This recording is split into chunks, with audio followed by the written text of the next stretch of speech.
So we're back at the Broward County Stadium. Eddie Edwards along with Audley Watson. Audley, you might want to give the listeners a little taste as to both teams that are playing now.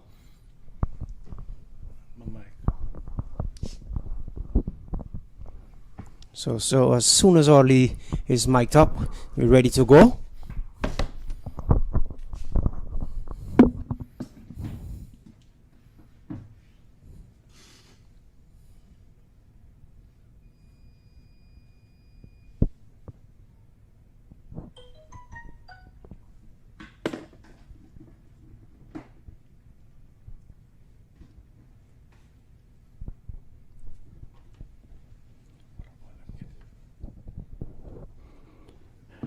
Thank you, Eddie. Just about ready. So it's going to be Somerset Cavaliers. They'll be playing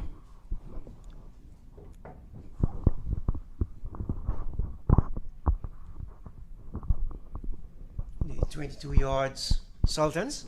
I'm trying to pull that up.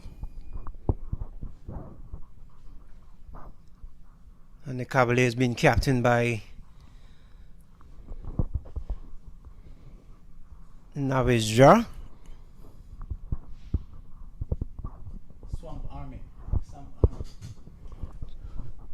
So it's the Somerset Cavaliers and the Swamp Army. They'll be doing duel at this time. And opening bat for the batting team, Shandapal Hemraj, West Indian representative. Man out of Guyana. Yes.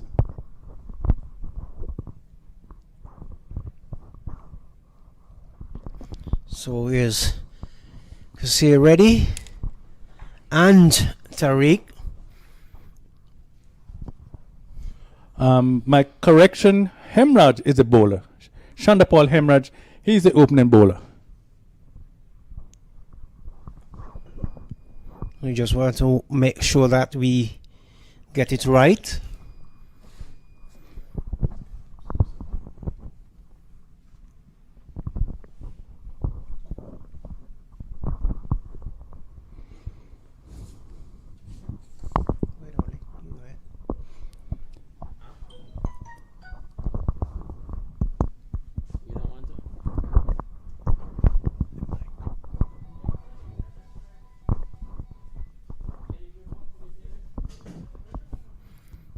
So we're just having a little bit of technical difficulties here.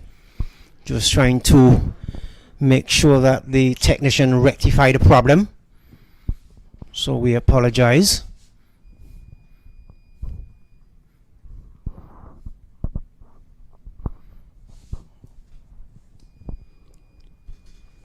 Okay, we're back.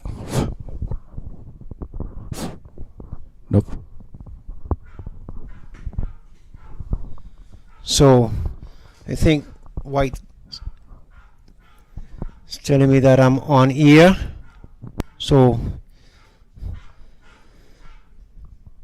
Somerset Cavaliers and Swamp Army are the two teams playing out in the middle right now.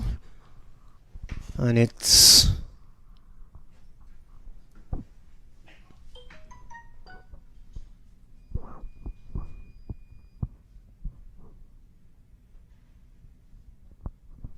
one over for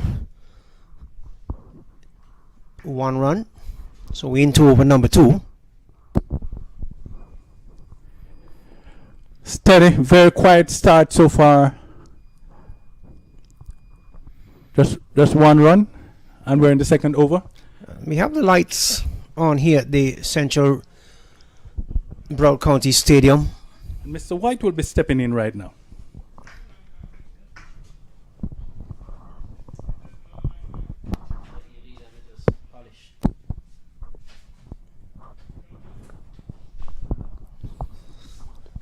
So Kasir Reddy is on 1. He has faced some 5 deliveries, and Tariq is on 4. He's on North. He has faced some 4 delivery. Najib Shah is the man. Najib Shah rather is the man operating from the southern end, and you would have seen much of Shah over the years Mr. White. Yes, very, very economical bowler. As you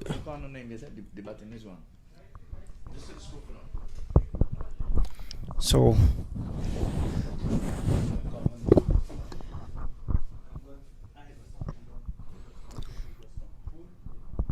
pulled down to mid wicket, they're looking for two. Should come back quite comfortable in the end. Yeah, but we know Shah has been very economical throughout the US Open, throughout the years. And as he displayed that in his first over, bowling some very good inners towards the left-hander. He's a very, what you say, clinical in terms of his bowling ability. He gets the job done very efficiently and in a timely manner for the skipper. So that's the reason why he keeps coming back to play US Open, because one of the most economical bowler throughout the years in the US Open tournament.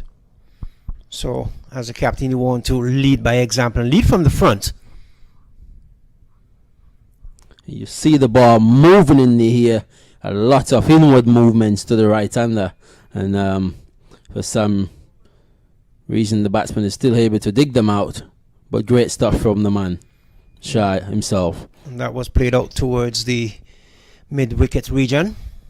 So we've lost sunshine here, and we're now playing on the lights at the Broward County Stadium.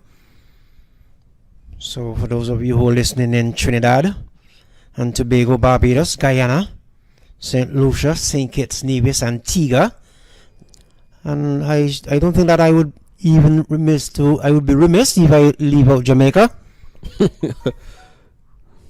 I know I would hear it from Mr. White all day long or all week long.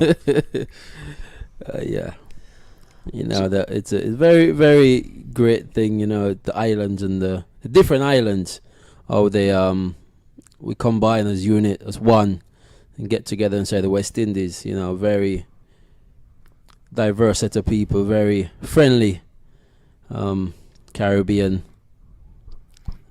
party atmosphere. They call it the Cavalier Calypso cricket type of people.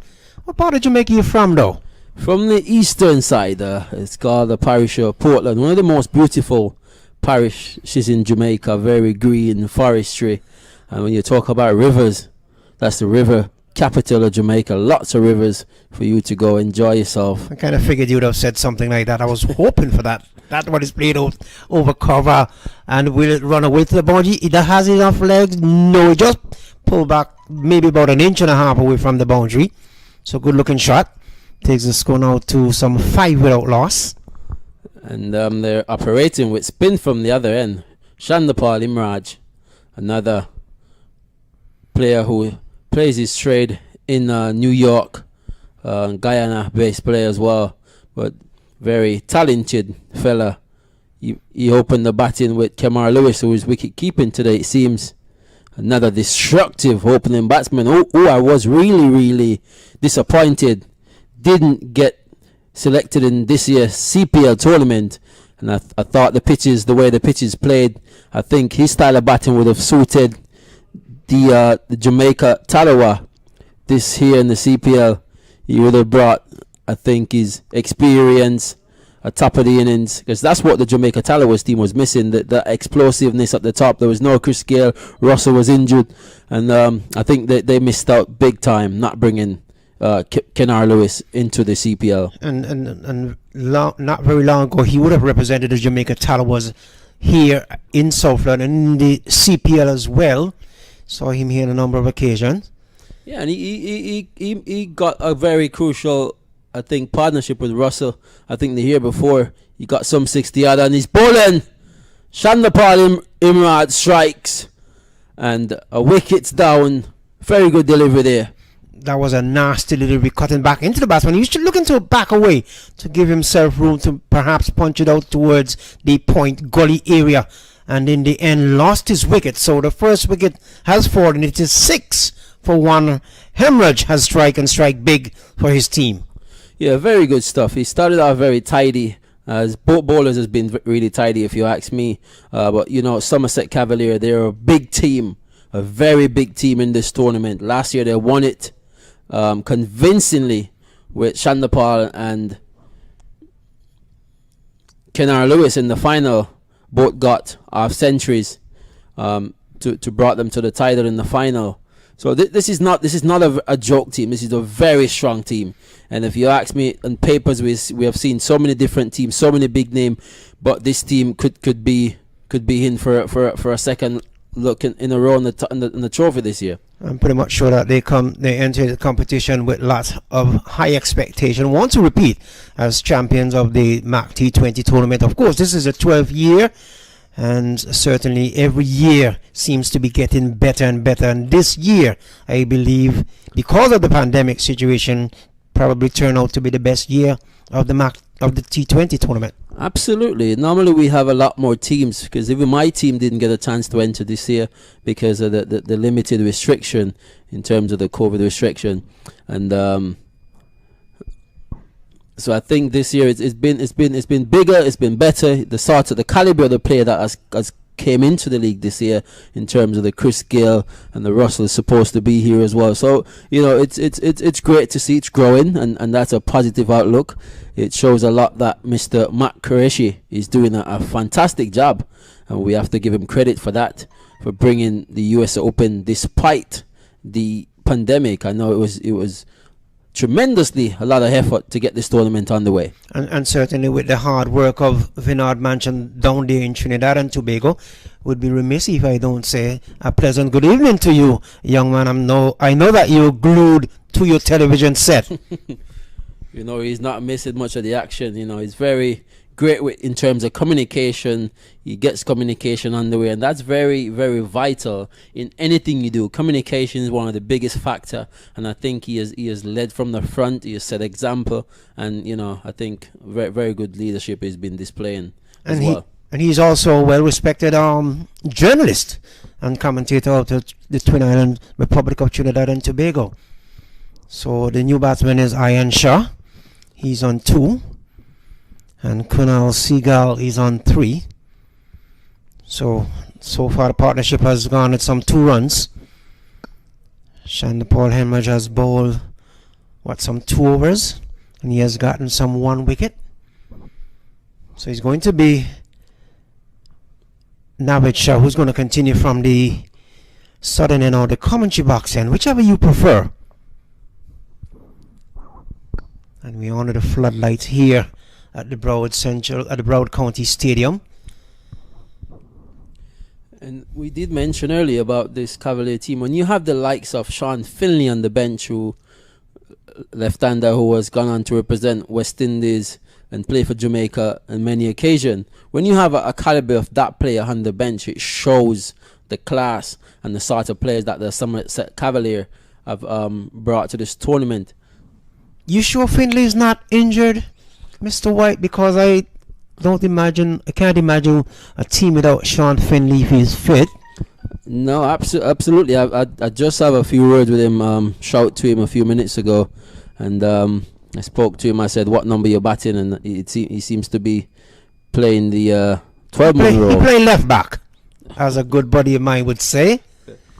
Playing left back. He's playing a 12-man position. I'm not quite sure if that's Navin Stewart. I'm seeing that long off.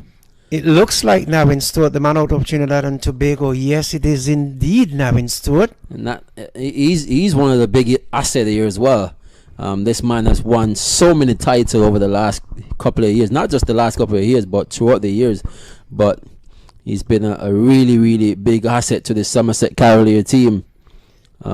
His bowling and his batting as well. He has won a lot of championship in New York for his team, and I saw him as well in the Trinidad in the T10 league.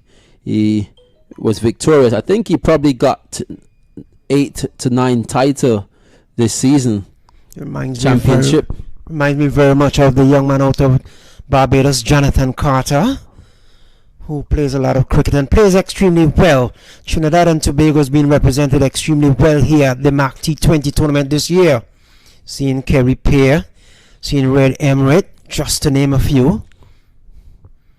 Kerry Pear, he's been really, really economical to every tournament you've seen him in, with the West Indies, with the CPL, and here again, he's shown his class and his act, and it's a good exhibition to see these guys coming out and displayed, really, really sensible and smart cricket.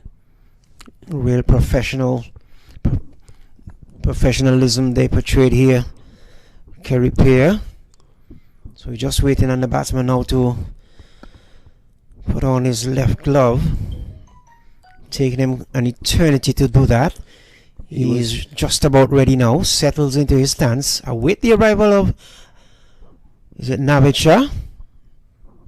He was struck in the helmet the delivery before. So one of course don't know why he was struck on the helmet, because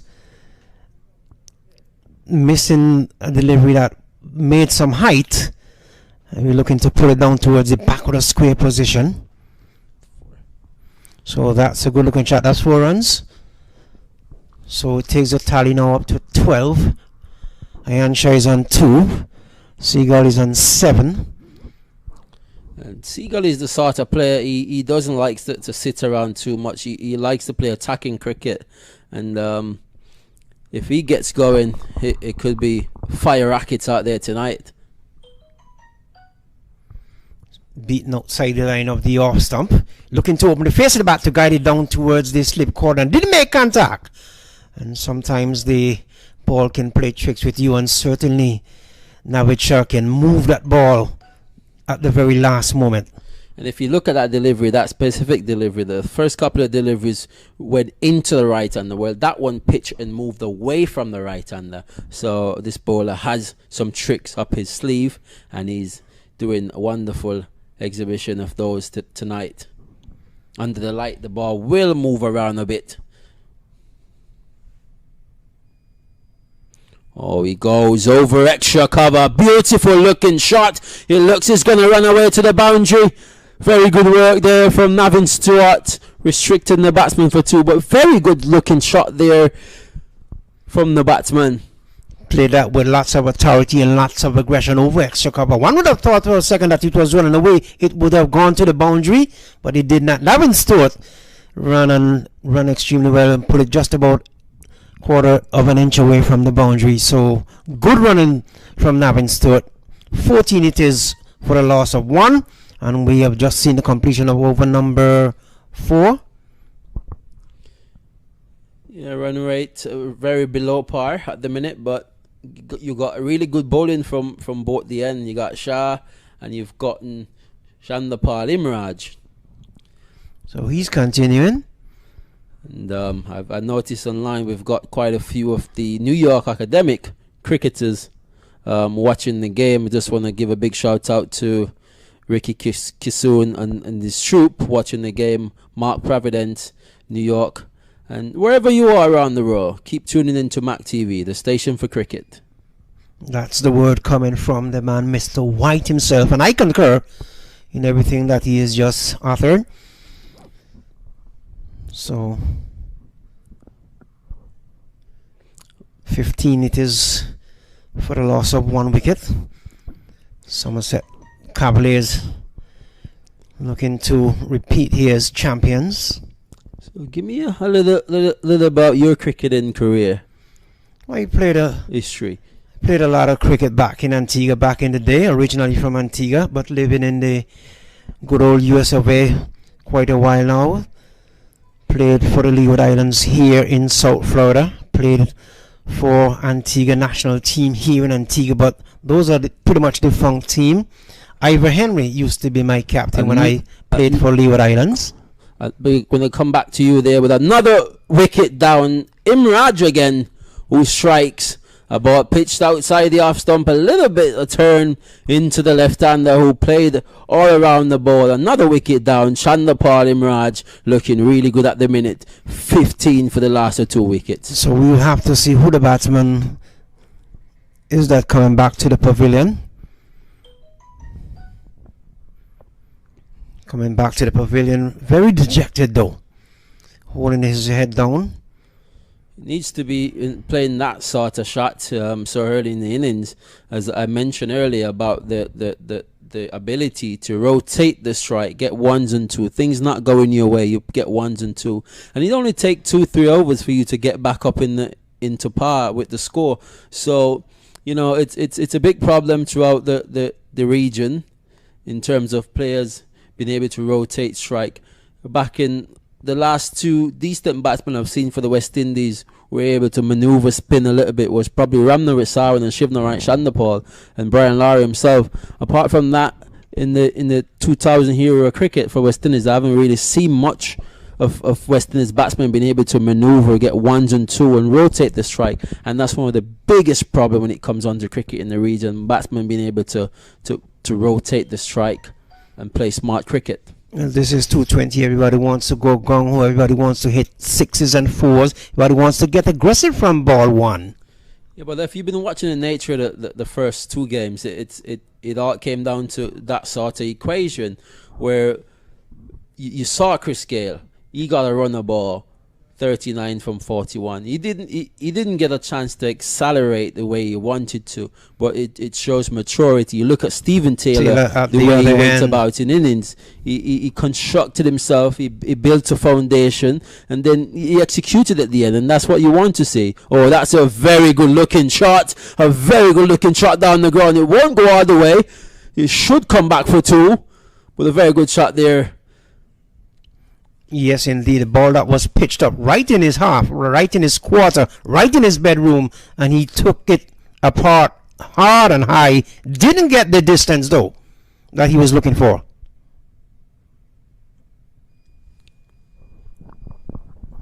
So, takes the total to 18 for the loss of 2. Seagal is on 11. Sanjay Stanley is on 1 from 1 delivery. And the Somerset Cavaliers want to put the shackles on the batters of the Samp Army team.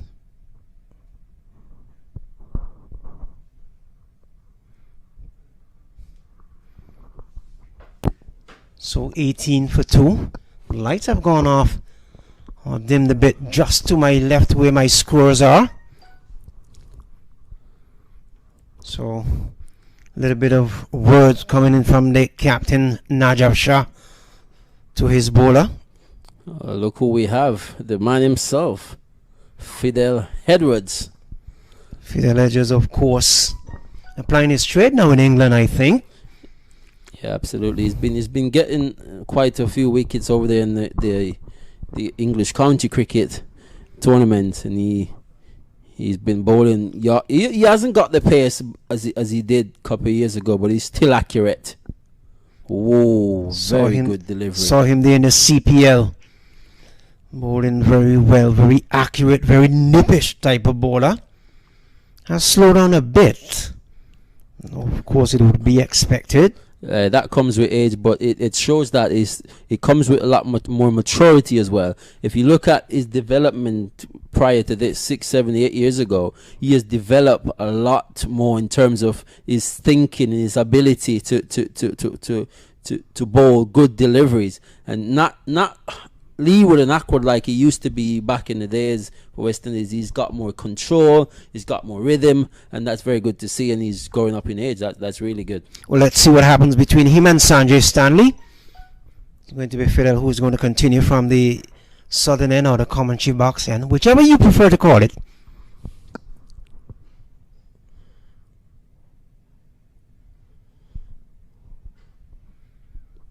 Played into the mid-on position.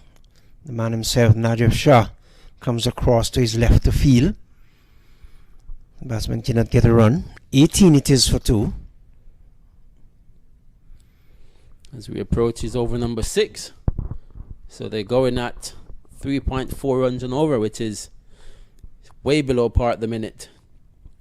I think this Samp Army team need a little bit more experience at the top of the order.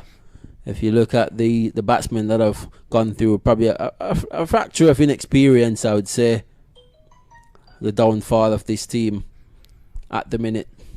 Well, during the coin toss down there, Ivor Henry was talking to the captain of the Samp Army team, and he was telling Ivor that most of the players on his team, they don't really have any big name players, so to speak, but most of the players are 19 or under 19, somewhere thereabout. So it shows just a little bit of inexperience, I might say. Well, that has a lot to say as well with the coaching staff. They're giving the younger players a chance to grow for the future tournament, US Open, and you know that's lots of confidence in the coaching staff to bring a very young team per se into the US Open, giving them exposure to these sorts of highly competitive cricket. And that's really good. That's really good to see. Really good to see. And if they can, I'm sure they will learn a lot from this. They might have create a few upsets in this tournament, and that would be good. That would be really good to see if they can, create some upset in this tournament as the underdog. You want to harness a good crop so that you can prepare for the future.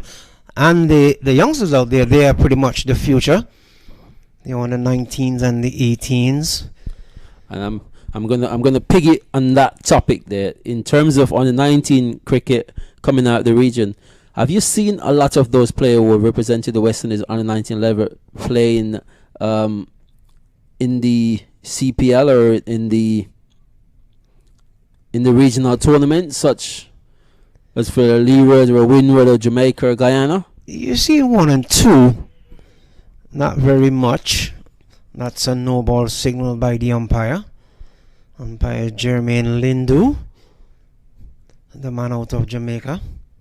Yeah, very, very experienced umpire, Mr. Lindo. He has been at the US Open for a number of years. So it's always good to see him back here in South Florida. And whenever he shows up, he always brings good quality to the tournament. That's one. Is swing the way down towards backward square, going towards the boundary, goes into the boundary board just about now, and that's a good looking shot. A delivery from Fidel Edwards. He sank it, and the batsman pivoted onto the back foot and pulled it backward a square for 4. Well, a very good shot from the batsman. He got in line the ball, and that's the key factor. And he knew it was a no ball, so any outcome, he couldn't have been out. So very good advantage of the no ball from the batsman. Very good shot from Seagal. So let's see if Fidel Edwards. Sanjay, sorry. Let's see if Fidel Edwards will make any adjustment to the field or to his bowling. Length and line has been preached all day long. And that's really one of the only hard deliveries that he has bowled. Everything has been really decent outside the off stump with a decent line. But I guess he was trying to something different, knowing it was a no ball. Trying perhaps to intimidate the young man.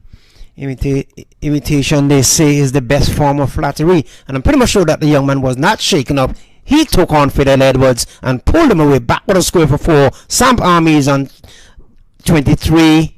23 it is for 2. Seagal is on 11. Stanley is on 5. That's the latest score here from the Broward County Stadium. Yeah, very steady going. They need to probably top the gear up a little bit and get some runs on the board, because they only gotten 24 from 6 overs. The power play has been finished, so it's a lot more room to rotate, get 1s and 2 and build a momentum, start a partnership. Sometimes I look at captains and I say, well, you have 2 men outside the circle and the batter's not really scoring runs, but at the end of the power play, you changes the field and then you start leaking runs. Does that really make sense in most cases? Well, I guess that's a very good point you just made there, but I guess in some occasion, captains are in a situation like this. I wouldn't make a lot of changes in terms, because the batsman going to get the gaps, get 1s and 2. And in a situation like this, I probably get 1 or 2 more than one more outside, probably 3, and just keep applying the pressure, keep them can't scoring, and from there on. So at this rate they're going, any prediction as what the total they might crawl to? Well, the way they're going, I'm looking at probably a 120, 110. But you never know. As we always say in this format of the game, T20 cricket, it's a format where anything can change in 5 overs. You can get 70, 80 yards from 5 overs, so you never know. I don't want to predict this early in the game. I don't want you to predict when it's later either. I want to make sure I get a good prediction so I can keep tab on you, because people tracking it. Absolutely. Ivor Henry told me I have to keep my eyes on you because you're a very slippery guy. Slipper to handle, right? My good friend Ivor Henry. Absolutely. Amazing individual, Mr. Henry. Good guy. Enjoy working with him. Throughout the years, he's bring a lot of, excitement to the commentary box, a lot of, enthusiastic, his energy and everything. It's just a well complete individual, human being. You see him outside of cricket, he's the same nice gentleman that he is in the commentary box. So it's wonderful to see. I agree with you. 24 it is for 2, and we're into over number 7. Some 6.5 overs ball. 25 for 2. So we'll basically see most of the big guns that's supposed to be come in the tournament and play. So, but we haven't seen the explosiveness of Christopher Gale. We saw just a little piece early on today, but perhaps just waiting for the right moment, the right time to explore. Yeah, and he wasn't under any immense pressure to go for big shots and try to be explosive. I think he played a smart innings, and that's what his team required at the moment, and that's what he contributed. And you can't blame him for the fantastic innings that he played. Saw him here on a couple of occasions, particularly against New Zealand way back when, and then he came up against India, but had to pull out of that T20 game. Evan Lewis, the young man from Trinidad and Tobago, actually he replaced Christopher Gale and actually made 100 in the T20 against India. West Indies end up on one that came as well. So we have seen a lot of players from this team. Another mention, of course, is Fabian Allen.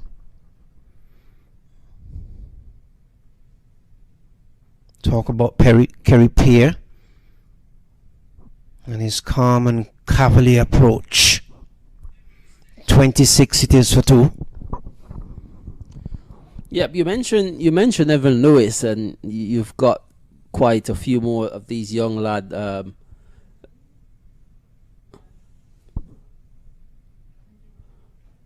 Oh, that's a very good shot. That's going to run away for 4 runs. Very good shot from Seagal. A ball that was full outside the off stump. He punches it over the bowler head. Long off had no chance. It was a little bit too straight. Navin Stewart coming in from long on, trying to cut it off, but it was just too much pace in the ball. So very good shot, and it seems as if they want to put the acceleration on. Maybe that's the word that came in from the dressing room. Sometimes you never know, with these players and all this technology that goes on. So umpire Linden now is telling the captain and Fidel Edwards to get on with it. Doesn't want to waste more time. Very stern man, won't you say? Absolutely. Is showing that he's in charge and he's trying to get things on the way, and it's only important that he's in charge out there in the middle, and he has to take responsibility, and that's exactly what he's doing, and that's good example of great leadership. Something is happening out in the middle there, because seeing the Somerset players and the captain Najib Shah has gone up to the umpire and the discussion continue. Based on my analysis of it, it has nothing to do with the batting team. So I think it's not a big factor. You see them smiling and having a great time. So I think it's more of a. Might be very well Fidel Edwards might be going into that little box that umpire always warns you about. Territory. In the dangerous territory, dangerous area, well protected area. We're still trying to get word from our correspondent to see what's going on, but So the last wicket to fall was Iron Sharp Bowl. Shandapal Hemraj for 2. We're into over number 8. So whatever it is, they're having a hard time getting to the bottom of it to rectify the problem. So you're not missing any cricket here. So it's 30 for 2. And the Army keeps marching on. 30 for 2 after 7.1. Well below the T20 standard at the minute. But it only takes a over or 2 to get things back on track. So what's your favorite Jamaican dish though? Okay, so favorite, I would have to go. It's a lot of things that I like in terms of Jamaican dish. So honestly, I'd go with baked bean and sawfish. Honestly, so you're not a Kingston man, because just about every Jamaican that I meet, where you from, they have a tendency telling me they're from Kingston. Well, you're not the only one. 90% of the Jamaicans that I've met here, anywhere in America, I say, where are you from? It's Kingston. What is so unique about Kingston, though? Can you tell me and tell my audience? Kingston is just a very vibrant place. You know, it's the capital of Jamaica, and you know, you always hear a lot of, you know, good stuff about Kingston. You know, so people, because it's a very populous city in Jamaica, or parish, as you would say. People from different parts of the world would be more familiarized with Ocho Rios or Kingston or Montego Bay. So when you ask someone where they're from, they're gonna say Kingston, because they probably say a Westmoreland. Your first thing is gonna be like a West. Where is that? So people tend to gravitate to saying Kingston or Ocho Rios or Montego Bay. But me, I always go for Portland, because that's where I'm from. I'm not a big fan of Kingston, honestly. I'm more of the Ocho Rios type of guy, the touristy style. Yeah, that's me mostly. But when I meet Jamaicans and I start talking, they say, "What part of Jamaica you from?" I say, "Are you serious?" They say, "No, for real. What part of Jamaica you from? Kingston?" I said, "No, guess." They say, "You're from Portland." I said, "No, I'm from Antigua." And they're like, "You talk just like us." I said, "No. You guys talk like we." But there's a big Jamaican population in Antigua. Oh, most definitely, and Guyanese too. Absolutely, and it's just very good to see people living in unity and good spirit and diversity around the world. And that's the way we love it, and we want it to continue to be that way. Absolutely, has to be a brother's keeper. You know, that's the best way of life. You know, respecting each other, showing each other love. Because the way things are going, you know, you watch the news every day. It's like, bam, somebody's out. You know, just spread the love, walk with love, talk with love, and this place will be a better place. I totally agree with you. I couldn't said it any better. I don't think that Shakespeare could have said it any better. Not even Ivor Henry or the Watson Cole said it any better than you did. Absolutely. So give me an insight in terms of what's going on in Antigua, because I've got a brother down there, but I want to know what's going on down there in terms of the pandemic and how you guys are coping with it. Well, the last time I saw the news or listened to the news, I think they had something like maybe 3 cases of the COVID, and 120 something was in quarantine, both in private quarantine and in government quarantine. It's not that big of a deal down there per se. The government is trying to keep it on the wraps, just like every country in the Western Hemisphere, trying to do your best under these circumstances. And now that the vaccine has been made available, just have to sit back and relax and let's see what happens. Absolutely. And you know, the way that I've seen people gravitating to people and just being a brother's keeper, I think, you know, this virus has shown us a way to get closer to each other and live as one. So that's it's a positive side on the virus, honestly. So what part of Antigua your brother is living in? St. John's?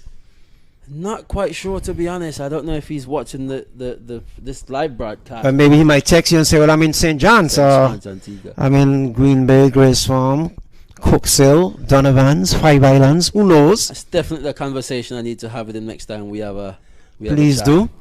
So it seems like we're getting back to the business here. They had a problem with the ball because I saw the umpires came out with the ball and umpire Lindo was tossing it up in the air. So the problem seems to have solved now.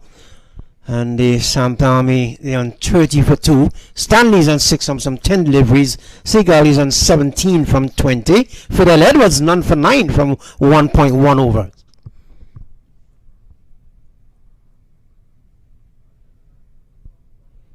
That was a slow delivery, flicked away down towards the long leg region. Coming across, and the return comes in. Not a very good one, though. The wicketkeeper, Canal Lewis, made a meal of that. But if he had taken it cleanly, I don't think that the batter would have in any danger at all going back to the non-striker's end. Yeah, and you could see Canal Lewis just signaling to the fielder that the light is a big factor, say, if he could get it on the bounce.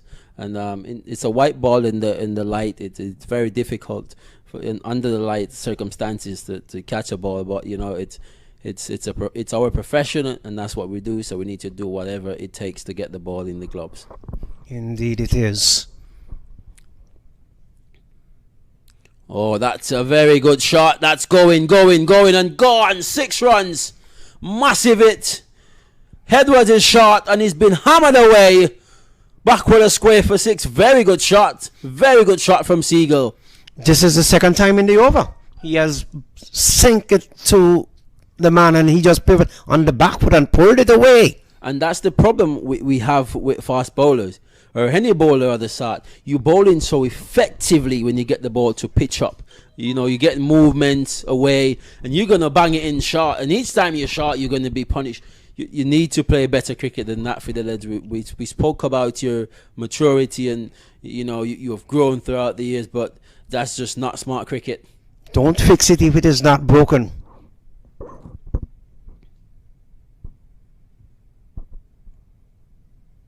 Again, more effective delivery, not as short as the one before, but a one that you'd say probably back of a length with a little bit of height on it, which is decent in this sort of situation.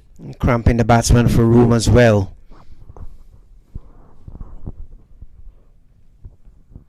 .38 for 2. Fidel Edwards none for 17. 1.4 overs.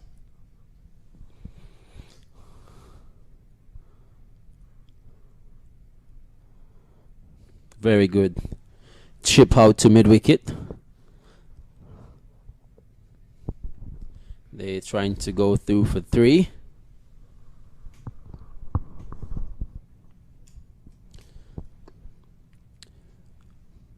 But this over has gone for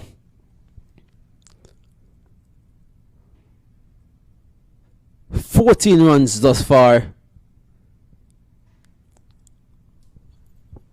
Fidel Edwards, a little bit expensive in this over, one would say, in the fashion of the game, in terms of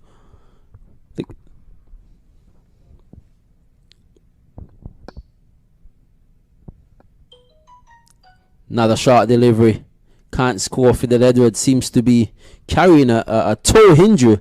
He has changed his shoes, I think, about 3 times. So this time he's down. Not quite sure what the situation is, but hopefully he'll be okay.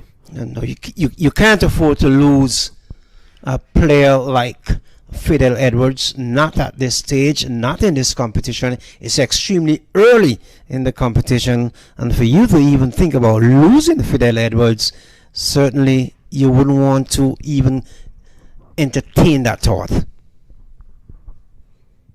But seemed like he's going off the field. He's limping real bad. Now he's going down, and it seems like not a good sight. Najar Shah having a word with him, giving a little pat on the back, and perhaps saying all the best, Fiddy. Well, let's hope it's not as bad as it looks. He looks to be in a lot of pain. So let's hope it's something that he can get some treatment and can come back in the field and carry on. And the good thing about it, he's going off the field on his own power, so that is good.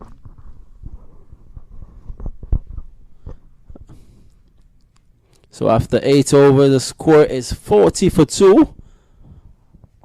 With Seagal on 27 from 25. He's been the most outstanding batsman so far in the Spam Army team. So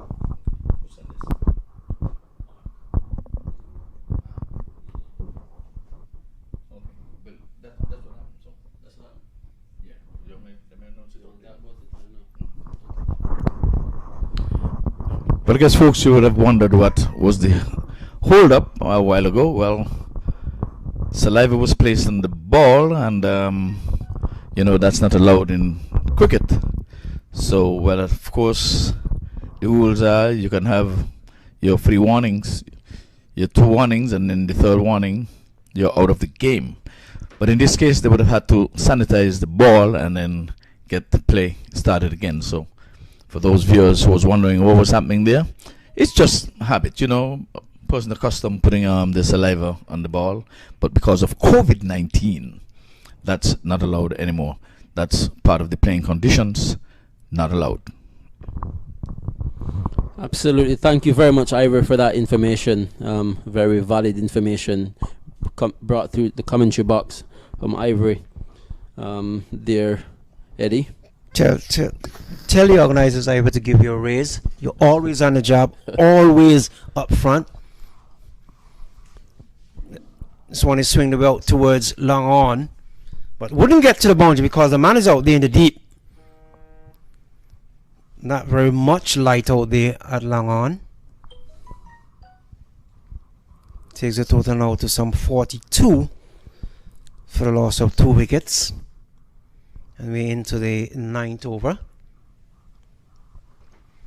So 1 more over to go before Mr. Ivor Henry and or Watson comes a begging or comes a calling.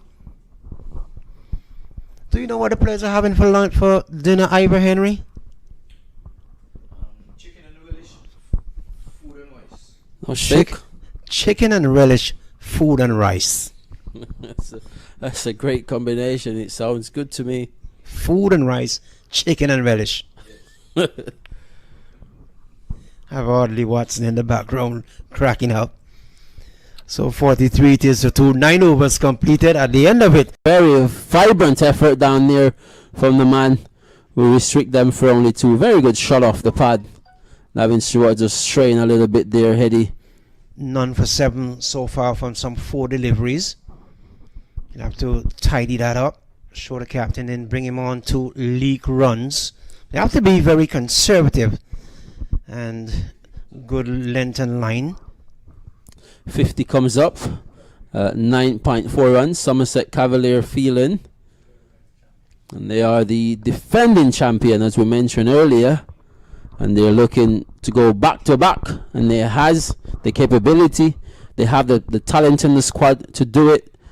But there's a lot of different teams out here who wants to stamp their charity as well. So this is a very excited year, and it promises to be nothing but showstopper of cricket matches.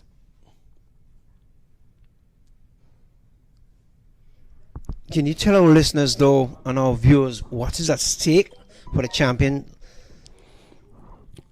Well, what is at stake is the US Open Championship trophy plus $100,000 for the winning team. Oh my goodness, $100,000 US. Not Jamaican dollars, not Barbadian dollars, but US dollars.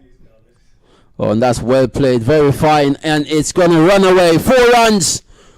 So Navin Stewart has been taken to the sword. He's been hammered toward parts of the ground. A very good shot from the batsman, just opening the face. Down to 3rd man, 4 runs. So at the end of 10 overs, Sampami is on 55. They've lost some 2 wickets. Seagal is on 32 from some 29 deliveries. Stanley is on 15 from some 80 deliveries. The partnership has really so far some 30 runs. And as I about to leave my seat, I'll bring in the most talented commentator, they say, in sunny South Florida, Ivor Henry and Aubrey Watson.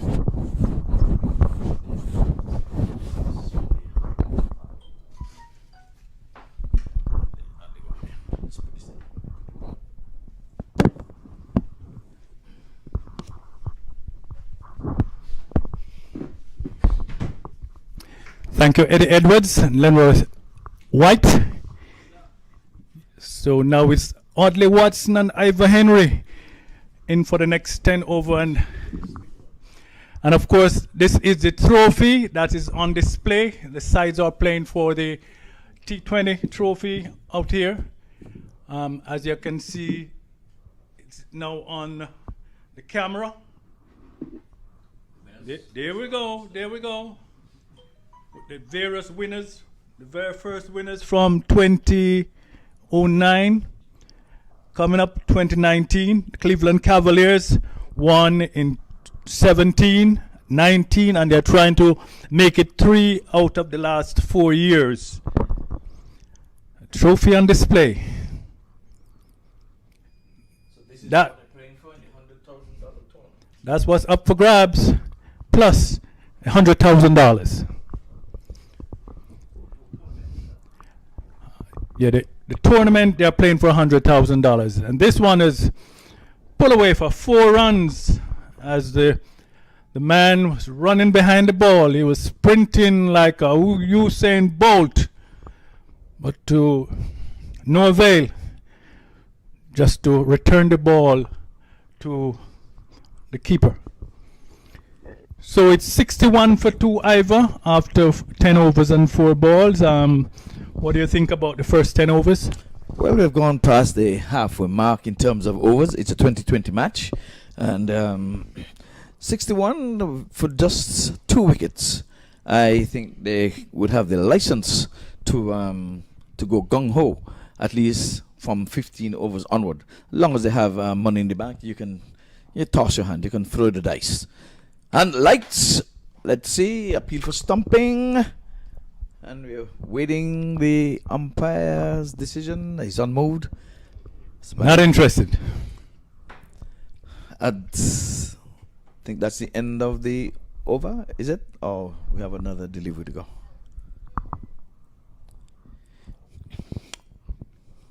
Well, Kunal Seagal, he is on 33 from 30.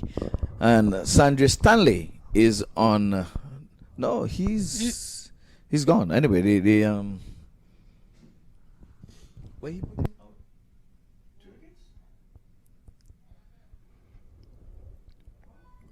We're trying to figure out what's happening here.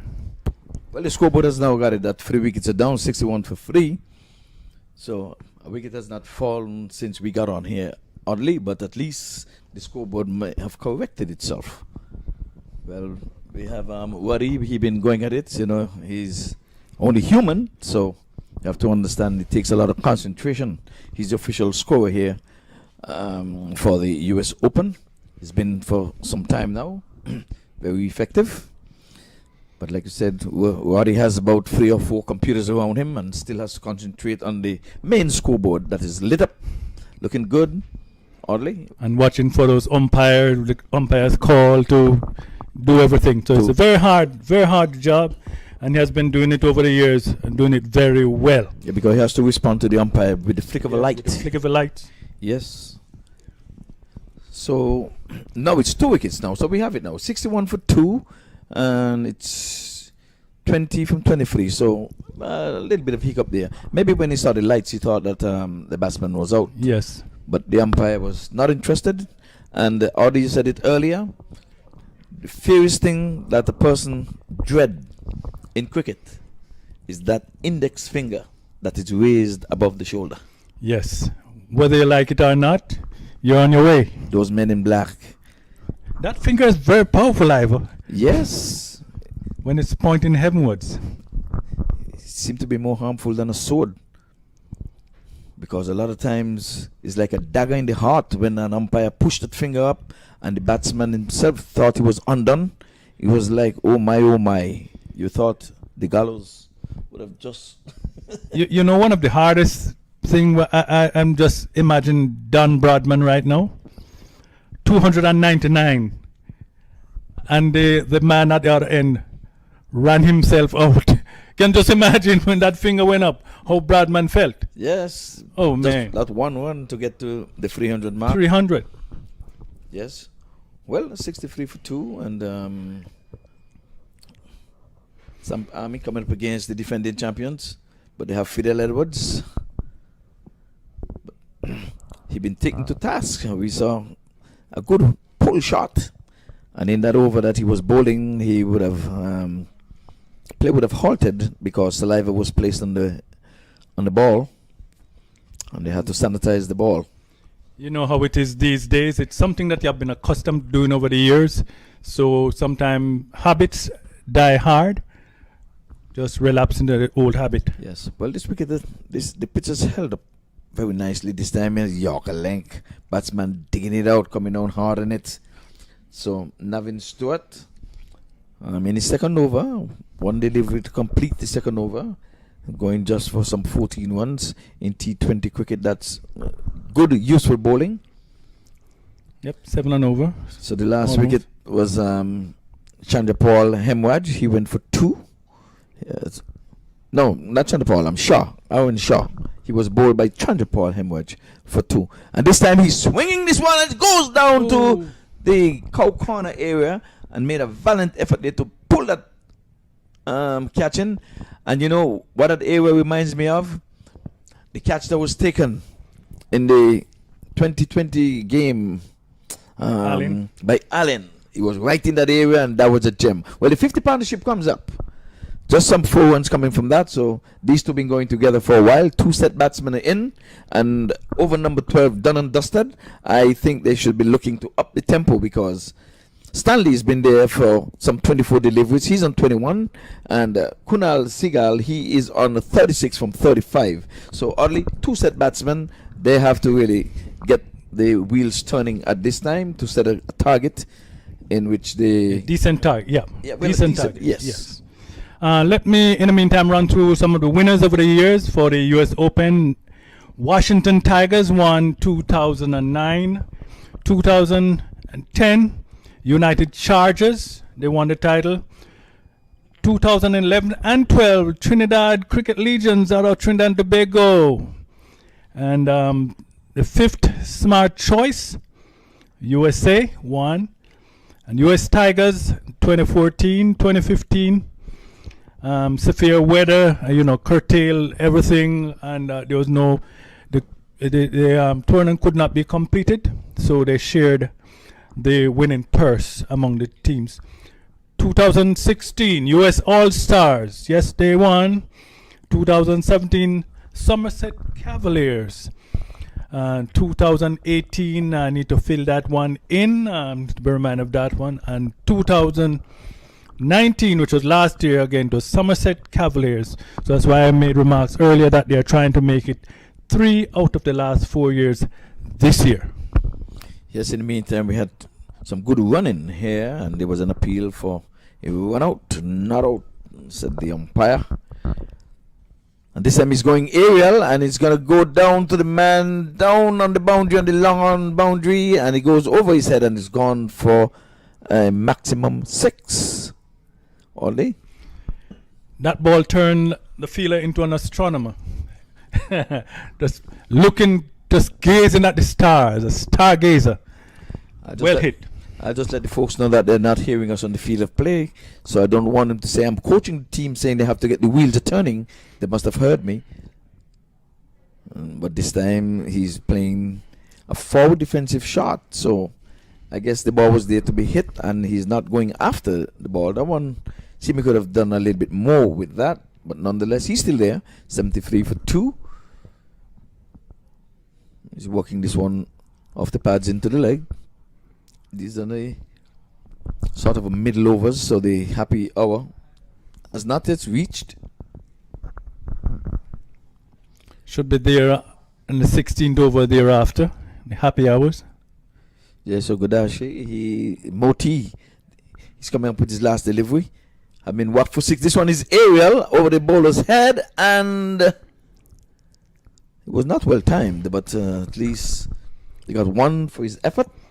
Came down in an unoccupied real estate down the bottom there. Yes, well, one of the safest place to place a ball over the bowler's head, because no one is allowed to feel behind the bowler's arm. Exactly. They can be moving across that side screen, so he was in no danger of getting out. So Moti, his allotted 4 overs comes to an end. Decent figures, none for 22. So at least they didn't cut him all over the park. Went at just 5.5. Yes, Decent. and Yeah. and the count run rate is going at 5.8. So he has kept it quite within range and below the whole team effort. So we just had that 1-6 from that over. So I think 10 coming from it. So apart from that, that was his most expensive over by the look of things. And will there be a 50 in this innings? We're still to see a 50 so far of the 3 matches. The third one in progress. 2 prior to this match. We haven't seen a 50 as yet. We have seen 3 wickets. That was taken by Wayne Parnell. Will there be someone taking 4? Okay, well, so far so good. But Stephen Taylor, top scorer in the day's proceedings so far, he was not out on 46. But then one would say they only had 112 to get. But nonetheless, a team win is always take precedence over your individual effort. Although your individual effort always contribute to the team overall success. So both batsmen in the 30s. Stanley is in 30. He's a non-striker. And Seagal, he's going at a runner ball, 37 from 37. I think he's set. He needs to do a little better than that at this time.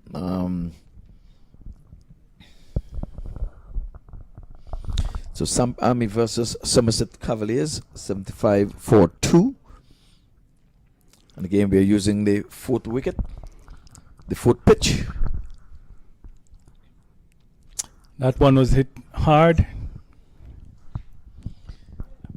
Well fielded by the fielder there, but could not prevent the single. Well, I'll take this time to say a pleasant good evening to the president of the Umpires Association, Mr. Max Dyer. I know he's listening up. Secretary Satar, and we have Mr. David Maitland. He holds the checkbook. Yeah, he's the money man. I stay close to him. You have to stay close to the bank, you know. So we just want to say hi and hello to the Florida Umpires Association. And again, what about the cricket that's been played around here? Because of COVID, South Florida cricket has been null and void. So President Louis, you've got to get your clubs together come January or February thereabout to have some sort of cricket, because in one of the other league they're playing cricket. Their tournament is up and running. That ball was driven down to mid-off. 1 run. Yeah, these poles are not going to do it. Oddly, we have 3 dots already and just 2 singles. So, well, when I said it's working for the fielding team, but in terms of the batting team, they're going to have to do a little more than the poles that they're planting. They're going to need a few fences. They need a few fences. So, Sampa Army, I guess they are working to a plan, Ivor. If you have the wickets in hand, then you'll be able to go. Maybe their plans the last 4 overs or the last 5 overs, they're going to go at everything. 78 for 2 with 6 overs to go.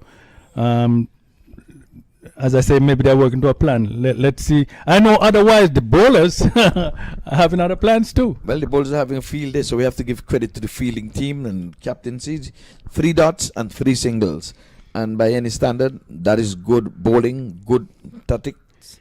And we have to give kudos to Virgil, because Virgil always reminding us that we are always saying the batting team is not doing well.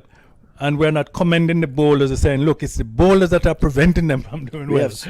Are we speaking about Virgil Francis? Virgil Francis. Okay, we'll say hello to him. Well, hello, Virgil Francis. Your name been called on the TV, and we're coming to you live from the Broward County Stadium. This is the last and final match for the evening. Should be done and dusted by around, say, 8:15, 8:20, because 8:30 lights out.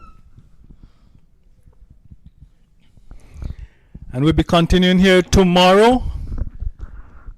Another 3 games will be played tomorrow. So it's not over. You're going to join us tomorrow. I think begin 9:30, 10 o'clock. 10 o'clock, yes. 10 o'clock, 10 o'clock start, and we'll be going through until the final ball is bowled in the third match So Edwards is back. from the other. And he's coming this time from the northern end. And he's going high. He's going hard. There's a man down there trying to get onto it, but he takes it. Or did he spill it? He spilled the catch. He did all the hard work getting there.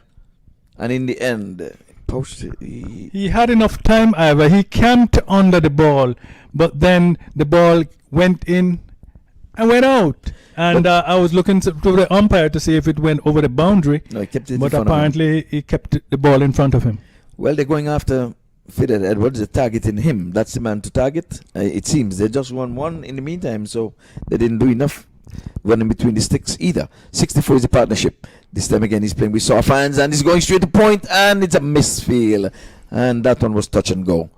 It would have been very interesting. Would have been. Yes, if he would have picked up and tossed it at either end, because both batsmen were stranded in the middle by the time the ball got to him. But I guess they're trying to score off every delivery from Fidel Edwards. I think that's the plan. The first one was an attacking shot. The very next ball was played straight to the man on point, and he ran to him speedily, but they took off and put the field under pressure. I guess by the time he would have heard the shout, he probably looked up to say which end would I throw at. But if he had known better, he would have said any end would have been the right end. Both batsmen were caught in the middle by the time the ball got to him. But all is well that ends well. 65 partnership into over number 15. This time again, playing with soft hands, going out to sweep a cover. They're looking for two. It's not going to be. That would be suicidal. But of course. Again, Fidel Edwards, he's one of those impressive international players that have played for their country, of course, and is participating in this MAQ T20 US Open for 2020, the 12th edition. Fidel Edwards, now 38 years old. He has played 55 test matches, 50 ODIs, and 20 T20s for the West Indies. So combined, he has played over 100 times for the West Indies. 100, as about 125 times represented the West Indies. So he has got a whole lot of experience, and he's been targeted. There's another one down to third man, steered intentionally. And like I said, it's been a long time since the last wicket of Shaw would have fallen. And Chandrapal Hemwaj, he was the one credited with that wicket, and he needed no assistance from anyone. He was bold, neck and crop, lights, camera, action. And Ivor, we're having a conversation about the height of Fidel Edwards. He's noted he has 5'5", and you're saying he looks a bit taller. And we have seen players who they have noted as 6'4", who I think not more than 6'1" or 6'2". So I guess they just print what they're given. Yes, well, Fidel Edwards, they've scored from every delivery so far. 5 singles have been placed in the book. So let's see if he can get a dot in. But nonetheless, it's still a good over. Over number 16, this is his third. So he has not been carted across the boundary ropes. His first 2 spell, he was carted from the southern end here, from the commentary box end. But he's keeping things in check. Partnership again of 68. I think one of these guys have got to go. 42 from 42 is Kunal Sigal. And Stanley is on 33 from 34. And this time he's in the air and away from the man in the fly step. Ball is going to get stopped just 4 meters inside of the boundary rope. In the meantime, the batsman was looking for free. It would have been suicidal. Got 2. I think they have robbed themselves of a single, Ivor. They continue to run and look at the ball while the ball is going away from the fielder. Instead of making it 2 and run for the 3, they were just gazing at the man. So in actual fact, they deprived themselves of an extra run. Yes, well, the batter that is facing the ball, that's the one who should be looking at the ball. You should never be looking back.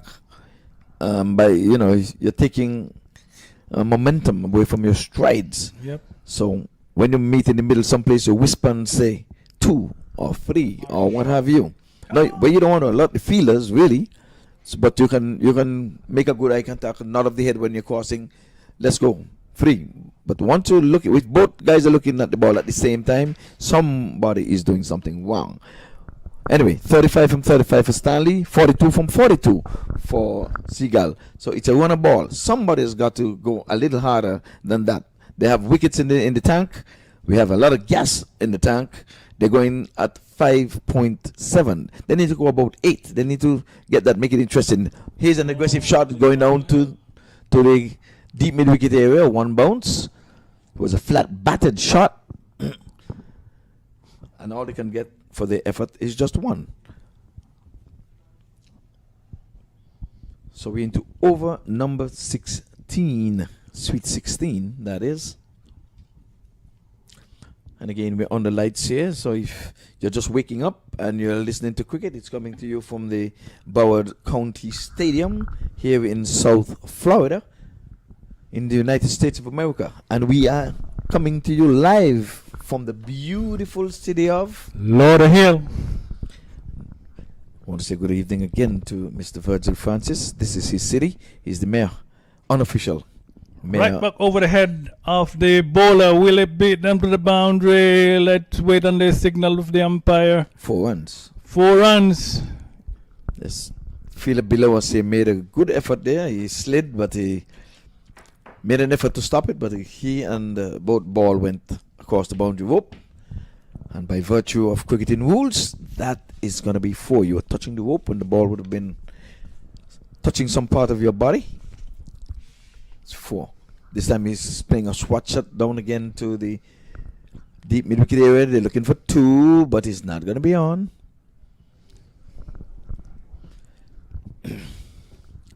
So far in this over. Partnership of 7-7 so far in this over. 1, 1, 4, and 1. 7 runs total. So at least a boundary has been had in this one. Fidel Edwards did well for himself. He gave up a double off the last deliveries. So some 7 runs coming from that over. So with balls to spare, we've already got 7. This time he's going after him off the legs and goes down to the deep backward square leg for a single. Again, at this time, the party should be on from the 16th over with only 2 wickets down. Ball should be flying out of the park at this time. These are 2 set batsmen. One's on 48. That is Kunal Seagal from 45 deliveries. And Stanley is on 37. I guess he's going to wait for his 100 50? strike rate, 37 from 37.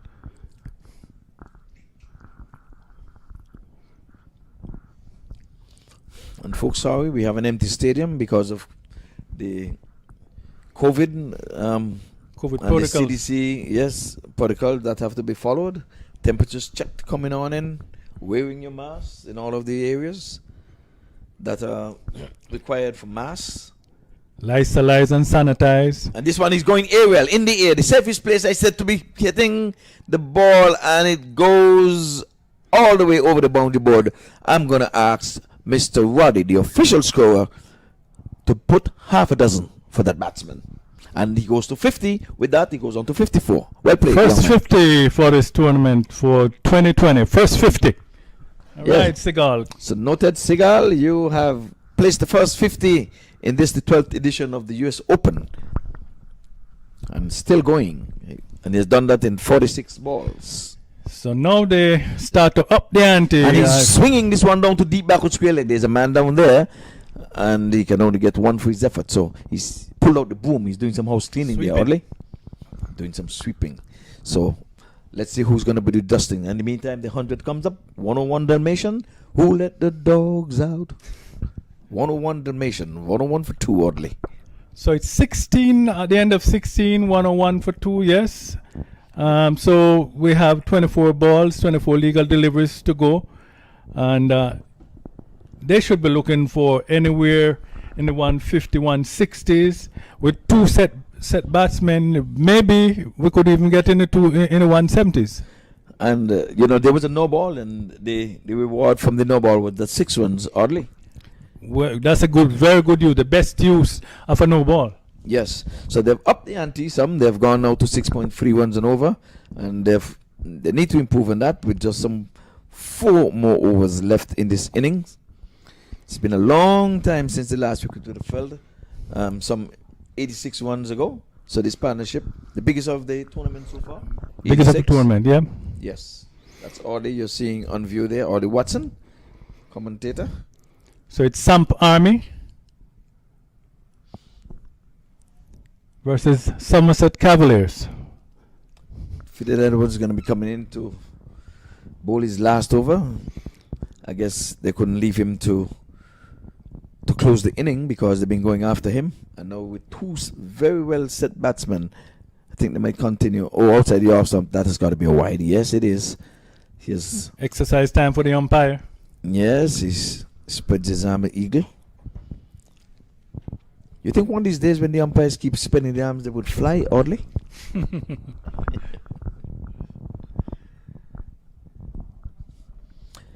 Well, 87. They said that's the Australian bad-looking number, but or they say he'd rather to have 87 than just 13 away from the century. Any time of the day. Anytime, I'll take 87. Well played.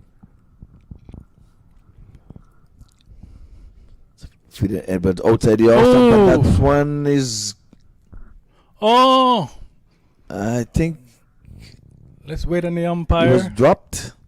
But it was a good effort by the wicketkeeper, trust me, because see where the wicketkeeper is, he's between second and third slip. Fidel Edwards, threw his hands in the air to say, they've been whacking me and whacking my ball all over the park. Get me in the wicket column. I don't care what it took. But that guy was way out between second and third slip. So I can tell you. Had he not played that ball, it would be a wide, I think. Yes, Would it be a was. wide. Yes, he was outside. The stumps are lighting up. Okay. Because the flow came in, I think, and Yeah, broke the stumps, yes. Yes, okay. 103 for 2, 37 from 37 Stanley. Seagal, he is on 56. So let's see Stanley going to try to get to 50. Can we get 250 in the same inning? He's going inside out and he's splitting two men down there. Let's see. No, it was not good enough to reach the ropes. It was good enough to earn him a single. 89 partnership. We're inching towards the 100 partnership. 11 away from that. The overall score 104.42. Run rate 6.4. And I must say we are on the beautiful skies here. At the moment, beautiful skies. Ideal for cricket. And hopefully tomorrow we'll be having more of the same. Where the weather is concerned. He's opening his arms, but he's not timing it as well as he would have liked, but he's going to get a deuce. Well, at least they are much more busier than they were a couple overs back. And because we're in the final 4 overs. Yes, And, the happy yeah, hour is on. Yes. They're getting busy. Seagal, Not fully there, but they're getting there. Well, Seagal should be able to take some more chances. He's on 58, and like we say back in the islands, he should be seeing the ball as big as a proverbial breadfruit. Breadfruit or coconut. Or bigger than that. No ball, and Fidel Edwards guilty of probably overstepping, maybe the front foot. So there goes the signal there from the umpire now, and he's going to make a swirl around his head. Free hit. So it's a free hit, but they got one for that. So the fielders can change by competition rules. Because it's not the same. Not the same Not batter. the same batsman. So many things has changed in cricket. Not the same batter. You don't say batsman anymore, oddly, right? But what I cannot understand, I mean, they're playing while they were playing the Big Bash ladies tournament in Australia. Just some of the common cricket writers are still saying man of the match. Come on, ladies are playing. How can you have man of the match in a ladies match? Player of the match. It should be universal. POM instead of MOM. Player of the match. Having heard oddly, they would address that, and I'm sure they would correct it because you have a voice, and you are the voice of reason. Oh no, just one of the voices that's saying, hey, that's not right. Good comeback there with the free hit. It was right up slow, took the pace off of that Fidel Edwards and put it in the block hole. You see, if I were playing test matches and I was Fidel Edwards and I was the batsman, You know, back in the day when umpires used to wear a white shirt and a black tie, I'm going to tell the umpire, that man coming with that slinging round arm action, the ball is coming out of your tie. I can't see it. I need a white scoreboard. Malinga would have said the same thing too. I would use that as an excuse. I'll walk away and I think that they're going to hit my stump and say, no, his arm was coming out of your tie. No, remember Dean Jones tried to throw Curtly Ambrose off with the armband. He was wearing the armband and said, no, you need to remove that armband. But if some wearing it, yes, you have to take it off. Yes, I agree with that. But like I said, with this guy so pacey, Fidel Edwards, he was a terror. You remember how we got into West Indies team? Yes. Just practicing in the nets and Laos. This guy saying, listen, come, you don't have to go play for no Barbados. You don't have to play anything. You're West Indian. You're qualified. Selectors, I need this guy. And that guy has a lot of fifers in Test cricket. Yes, if you got it, you just got it. Yes. Came with the slinging action. Malinga-like. Yes. Action. What you see is coming right out of the tie, outside the off stump. Umpire's not interested in making him to Willow and come again. So he has ended his spell and he has gone for some 34 runs, Fidel Edwards. And he did not even get an appeal. But by the way, eventually Curtly Ambrose had to remove the armband. And he did terrorize Dean Jones, but in the end, he did not get his wicket. But he did terrorize him after that. But it's just fair play. And remember, the laws of cricket gives the umpire, if it's one thing, he said, listen, you are the sole judge of fair and unfair play. So if that is not fair, the umpire is going to say, no, that can't be fair. I think that request is valid. Mr. Ambrose, could you please kindly move that red armband? A red ball is coming out of your bowling arm. The batsman feels like, well, he's seeing doubles, he's seeing two reds. I am going to ask you now to remove those headbands, those handbands. Quite rightly so. From Mr. Ivor Henry, the authority, he's a qualified umpire. I dream, sleep, play cricket, are they? When we're having. But now I just played fool. When we're having dispute on our program, the cricket show on Sundays, we always say, okay, bring in the umpire. Let's hear what the rules are. Referring to Ivor. You know, I would always give it my best shot. But remember, I'm not going to always know everything, but at least if I don't have an answer, I'll try to seek some places where I can get the answer. Yes. But I'm going to say like my dad. One time Eddie told me, he said, Ivor, I'm not always right, but I'm never wrong. Well, in the meantime, 4 runs here going down to the third man. I'm very fortuitous because he came off the outside edge. There is no find third man, no slips, of course, not at this juncture of the game. 113 it is for the loss of some 2 wickets. And again, RDM saying there is wickets in the hut, and they've got to take some chances now. The individual scores. It's now or never. It's now or never. You're into over number 18. You've got to blind swipe if he takes that. 8 wickets in hand. But I guess there's not this type of batsman who can just throw caution to the wind. I think. Oh, close up. Made it. Yeah, better throw would have been interesting. But good one in the end. 18 overs. I'm going to give way to Mr.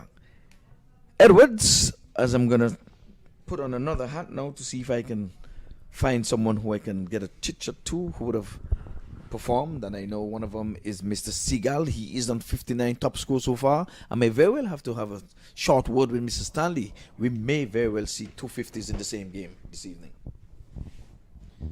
Sanitize and lice. Yes, now they are getting busy, and it's just about time. With only 15 legal deliveries left in this innings, they are 116 for 2. They are still looking for about another 30, I think, another 30, 35 runs to be in a position to say, I think that's defendable. That is totally defendable. Yes, and this one Gonna be interesting to see if it's taken. No, it's in and out down deep mid wicket. But the fielder ran around, got to the ball, but could not hang on as he went down. So one catch went a begging, difficult as you may say. But now it's 118 for 2. And Mr. Eddie Edwards is right here with us. Looks like This Gavin time. Stewart, none for 25, and he's in his third over. So very expensive. The all-rounder from Trinidad and Tobago continues to try to get a wicket or two in this dying stages. 17.5 overs gone. Or do you think that they'll reach a score of 130 Looking for 140. with just about 2 overs left? If they want to have anything looking competitive, as a matter of fact, the third wicket went down while we're talking here. Yes, making a point. So it is a Seagull, not Seagull or Stanley. Stanley or Seagull. In a moment, we will be brought up to date. Just waiting our devoted scorer. Yeah, so someone went after, I think it was immediately just after the first catch went down, and there was an attempt to hit the ball over the boundary because it's happy hour, and he was caught down on the long on, in the long on area. Was he caught eating a snack or something? Due to the fact that it was happy hour? It could be. That's what I thought. So the over comes to an end. And Neville Stewart finally gets a wicket. 1 for 26 from some 3 overs. The new batsman is Bali Sethi. So Stanley is on 47 from some 43. And Seagal was the man that went in the over there from Navin Stewart. And Stanley is on the brink of the second 50 in this innings in the match.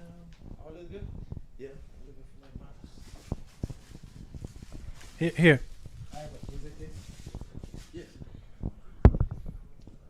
So I were. So it's 119 for 3 with 12 legal deliveries to go. So I'm saying Eddie is going to be in the 140s. Somewhere in the 140s. You saying that? Are you sure about that? You assuming that? Well, you're never sure. You're never sure about hardly anything. There are a few things that we can be absolutely sure about. I don't want to go there. Swing and a miss, outside the off stump through to the keeper. So Saeed Najaf Shah comes back into the attack from the northern end. The captain himself looking to button down the hatch in the last 2 overs. The last wicket fell. Seagull caught Gudakesh Marty Bonavin Stewart for 61. So that was a good catch by Gudakesh. So gone hard, high, long, and it has gone for 6. Good looking shot. Yes, Eddie. Knowing that it's do or die now, we need to get some runs on the board, some more runs on the board. So that brings up the 54 Stanley, and they're not dying, certainly. We can see that. They're doing well, especially young Stanley. They are not going away quietly, so to speak. They're not. They reminds me of my friend there up in Washington.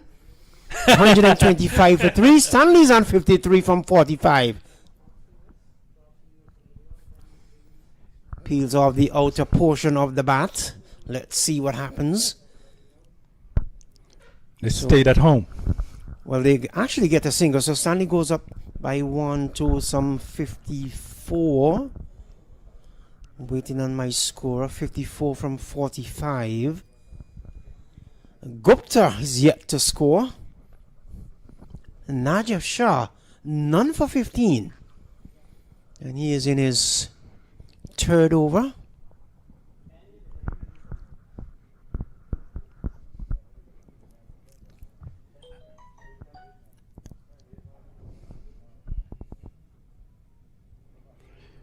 Beaten outside the line of the off stump. Delivery kept a bit low. Might have thought that that Nader Shaw would have bowled his complements of 4 overs. I'm surprised. He's only bowling 3. I'm a bit surprised as well when I looked at the scoreboard and I saw none for 15 from 2.3. I was a bit taken aback, but let's see what happens in the end. Turns in the distance. Young Najib Shah.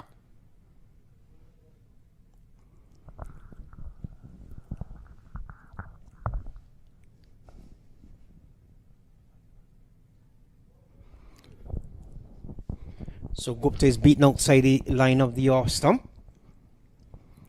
And now at the death, that's where you want to feed the batsmen. Just about outside, you don't want to give them enough room to free their arms to put you over the boundary. So they're doing exactly what they ought to be doing, Eddie. Navin Shaw, that make it more surprising that he only bowled 3 overs. Yes, indeed. So there was a little bit of conference between batters. They met in the middle. Whatever they would have discussed. Let's see if it worked.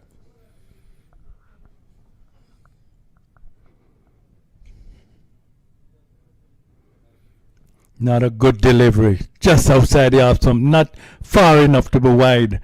The batsman swing but just cannot catch up with the ball.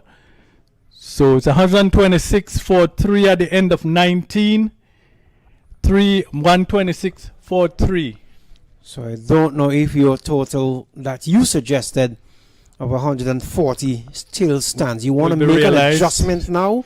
Audley Watson? You want to make an adjustment? No, or I'm you going not. to keep going with the 140? No, I'm not. If I lose, I lose. I mean, it's just a projection. A little man out of Jamaica with a lot of pride. A lot of time you find they have the projected scores and they have to keep adjusting accordingly.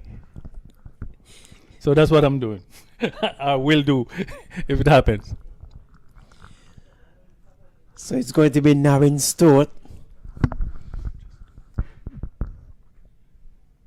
The very experienced Navin Stewart. That one is played down too wide. Mid-wicket. The man coming off the boundary. Rifles the return in. Stump is broken at the striker's end. There's a little appeal. Let's see what the square leg umpire does. Not outside the square leg umpire. So Navin Stewart has taken 1 for 28 so far, and he is in his final over. 3.1 overs bowled by Navin Stewart, the talented all-rounder from Trinidad and Tobago.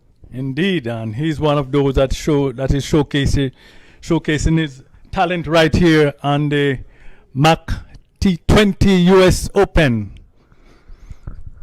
And again, we can't say enough about Mr. MAQ Qureshi and putting on the US, not just the US Open, when it comes to cricket overall, right here in the United States.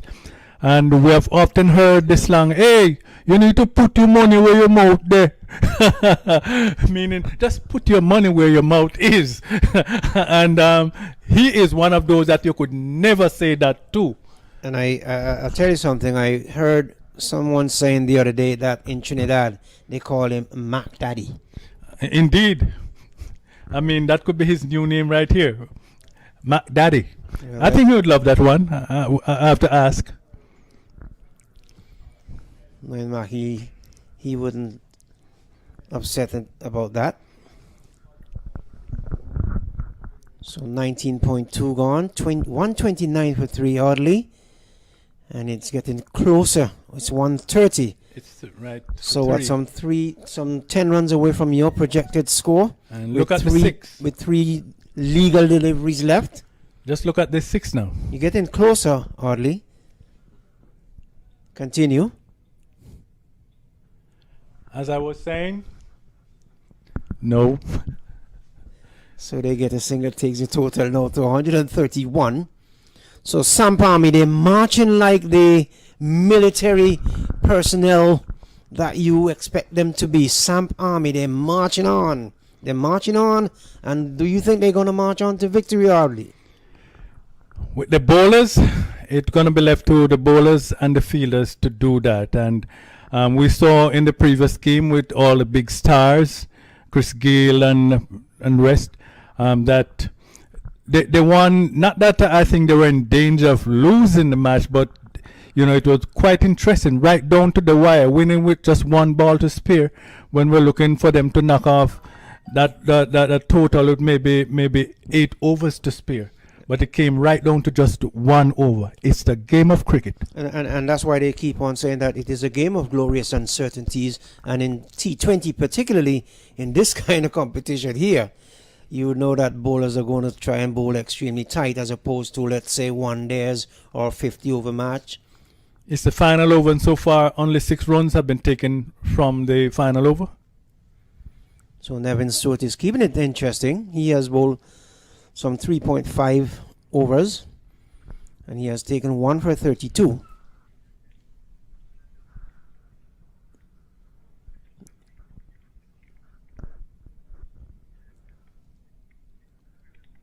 Final ball.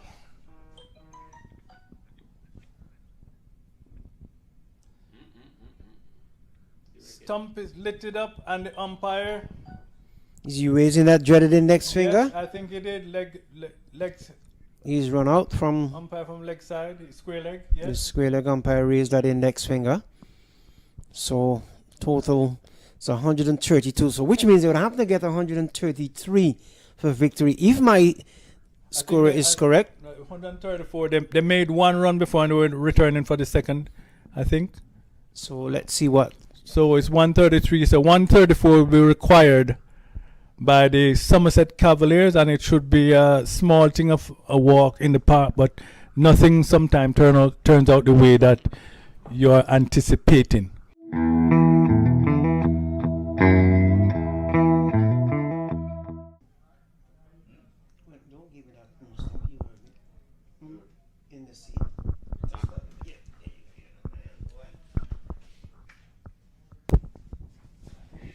Well, we start with an extra down the leg side, wayward, and we're trying to get to 134. Where is it?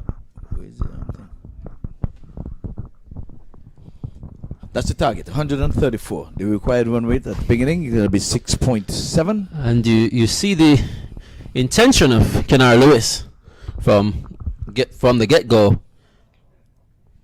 And this time he's going aerial, and he's going beyond the boundary rope for the first maximum. It's a 6, noted in the scorer's book.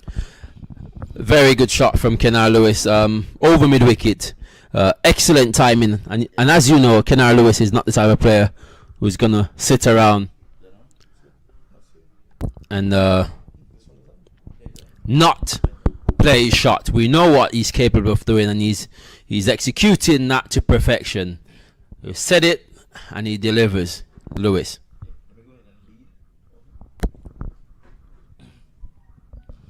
So Kime on strike. First legal delivery, whacked it out of the park. So trying to make easy work of the 134 that is required.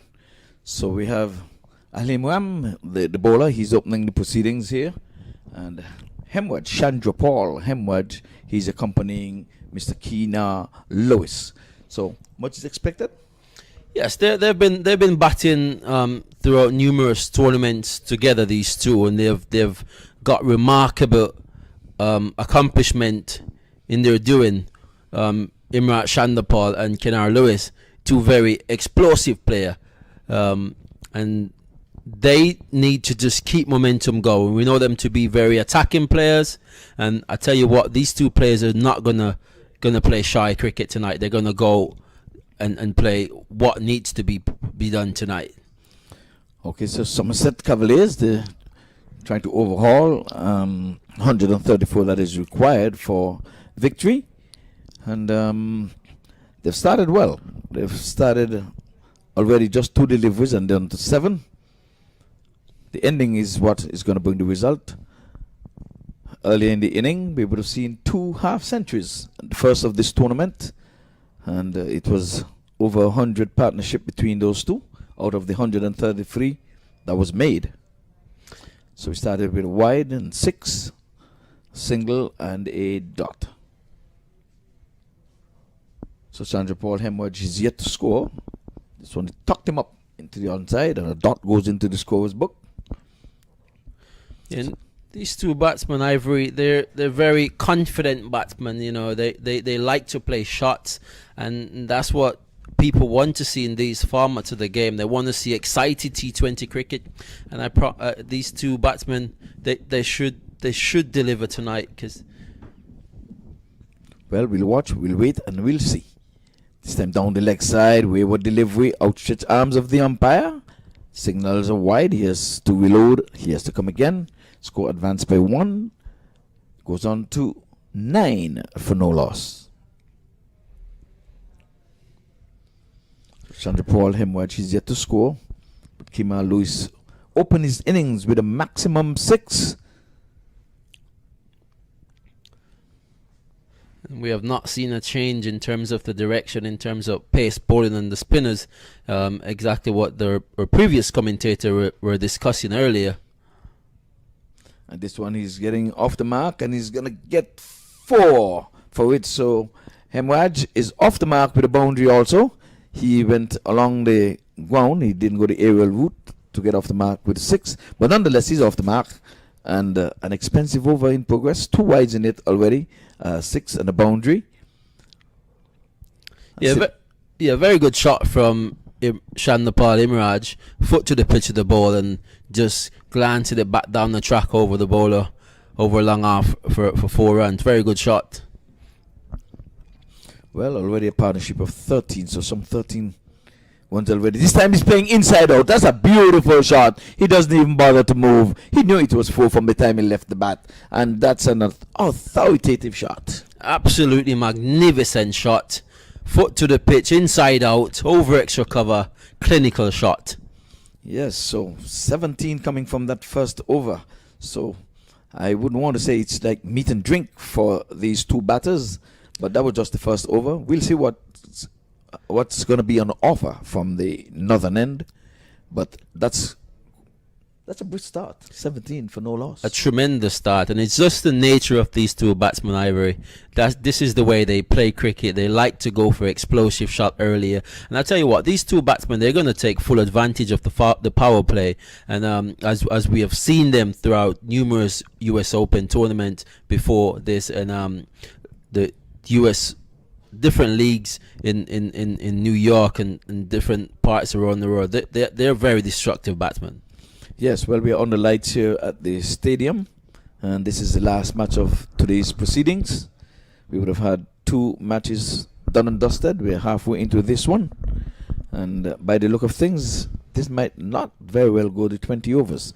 But for those viewers, stick and stay. We'll be here for the duration, however long it lasts, whether it's 20 overs or 10 overs, but they're off in a hurry.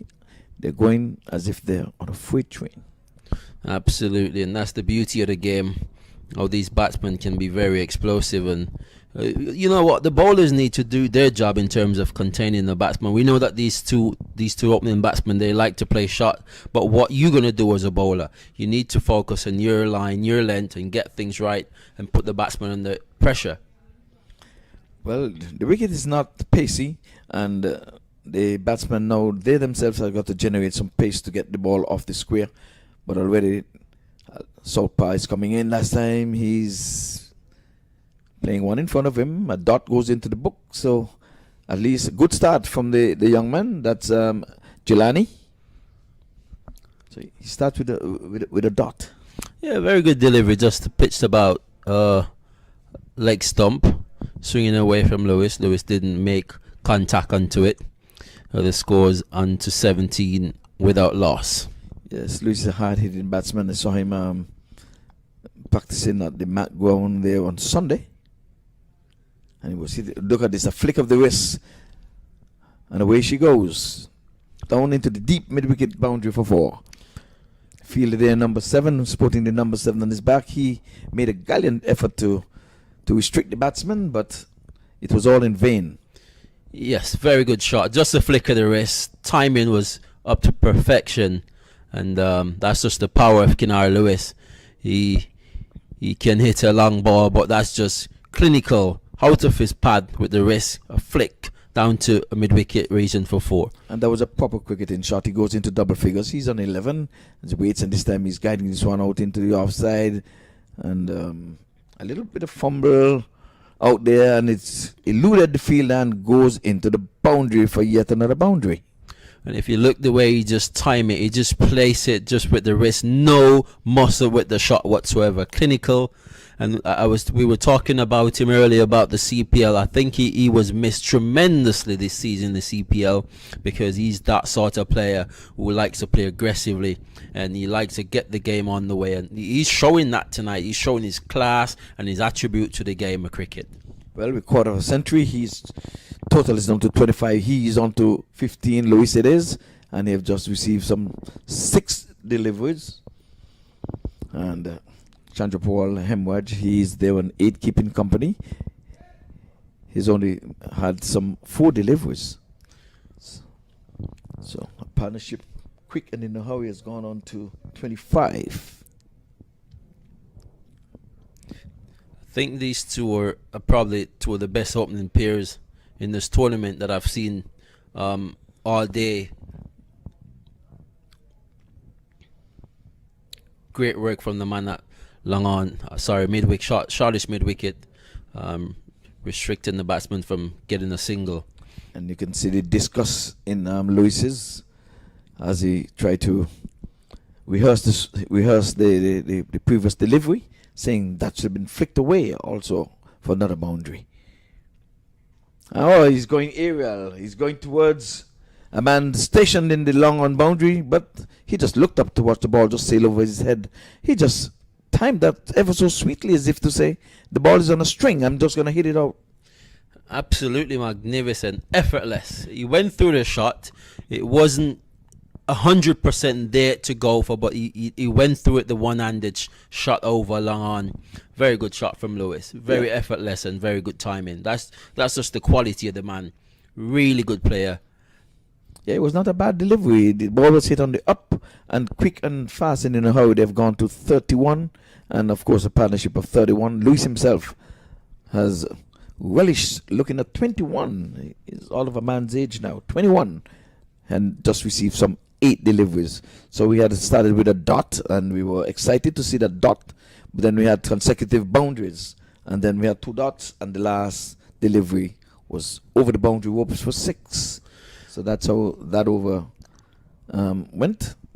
So now 103 required from 108 balls. Would that be considered a hard equation? No, pretty much just icing on the cake, I would say. Pretty easy to accomplish. And I'm very disappointed when it comes on to Lewis. I piggyback on the topic. I think he needs to be somewhere in the West Indies plan in terms of one-day cricket, T20, or even Test cricket for someone. He's a very elegant player, very stylish, and I think the West Indies selectors need to look into this man potential and his talent and give him the opportunity to showcase what he's made of, because I think he has what it takes, the potential and the attitude, and he's a well-polished cricketer. Well, he has got to, and this one is outside the off-stump, wayward delivery, called wide there by the umpire. So the wheels are coming off early. It seems they've got to regroup and settle down. It's a young team, the Samp Army, pretty young, and they've been pressured here by these 2 opening batsmen, 2 experienced opening batsmen. And I've watched these 2 opening pair. They have demolished numerous bowling attack. This time he's opening his arms and he's playing one into the onside. Long on fielder moves to his left, picks up, rifles a throw to the bowler's end, and a single. 101 to win from 107 deliveries. Would they need all of that?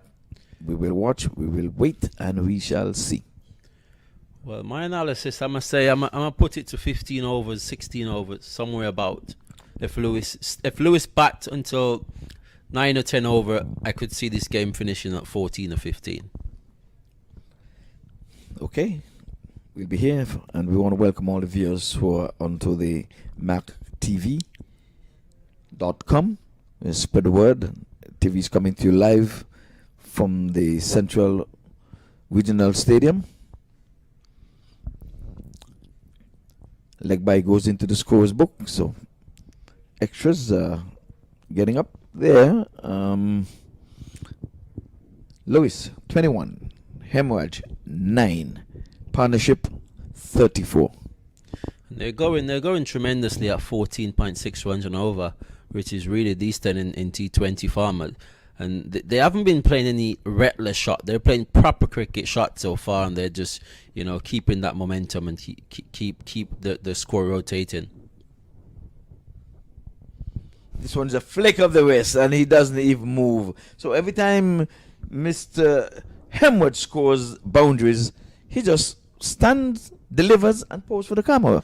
Absolutely, and that shows confidence, and that shows class, and that's what these two batsmen, we speak so highly of these two batsmen tonight, because guess what, it's right, they've been playing absolutely magnificent cricket throughout the tournament and other tournaments here in America, so they've been doing absolutely amazing. Okay, well, it's on to 38 for no loss. And like I said, by far and away, the most aggressive opening stand so far in today's proceedings.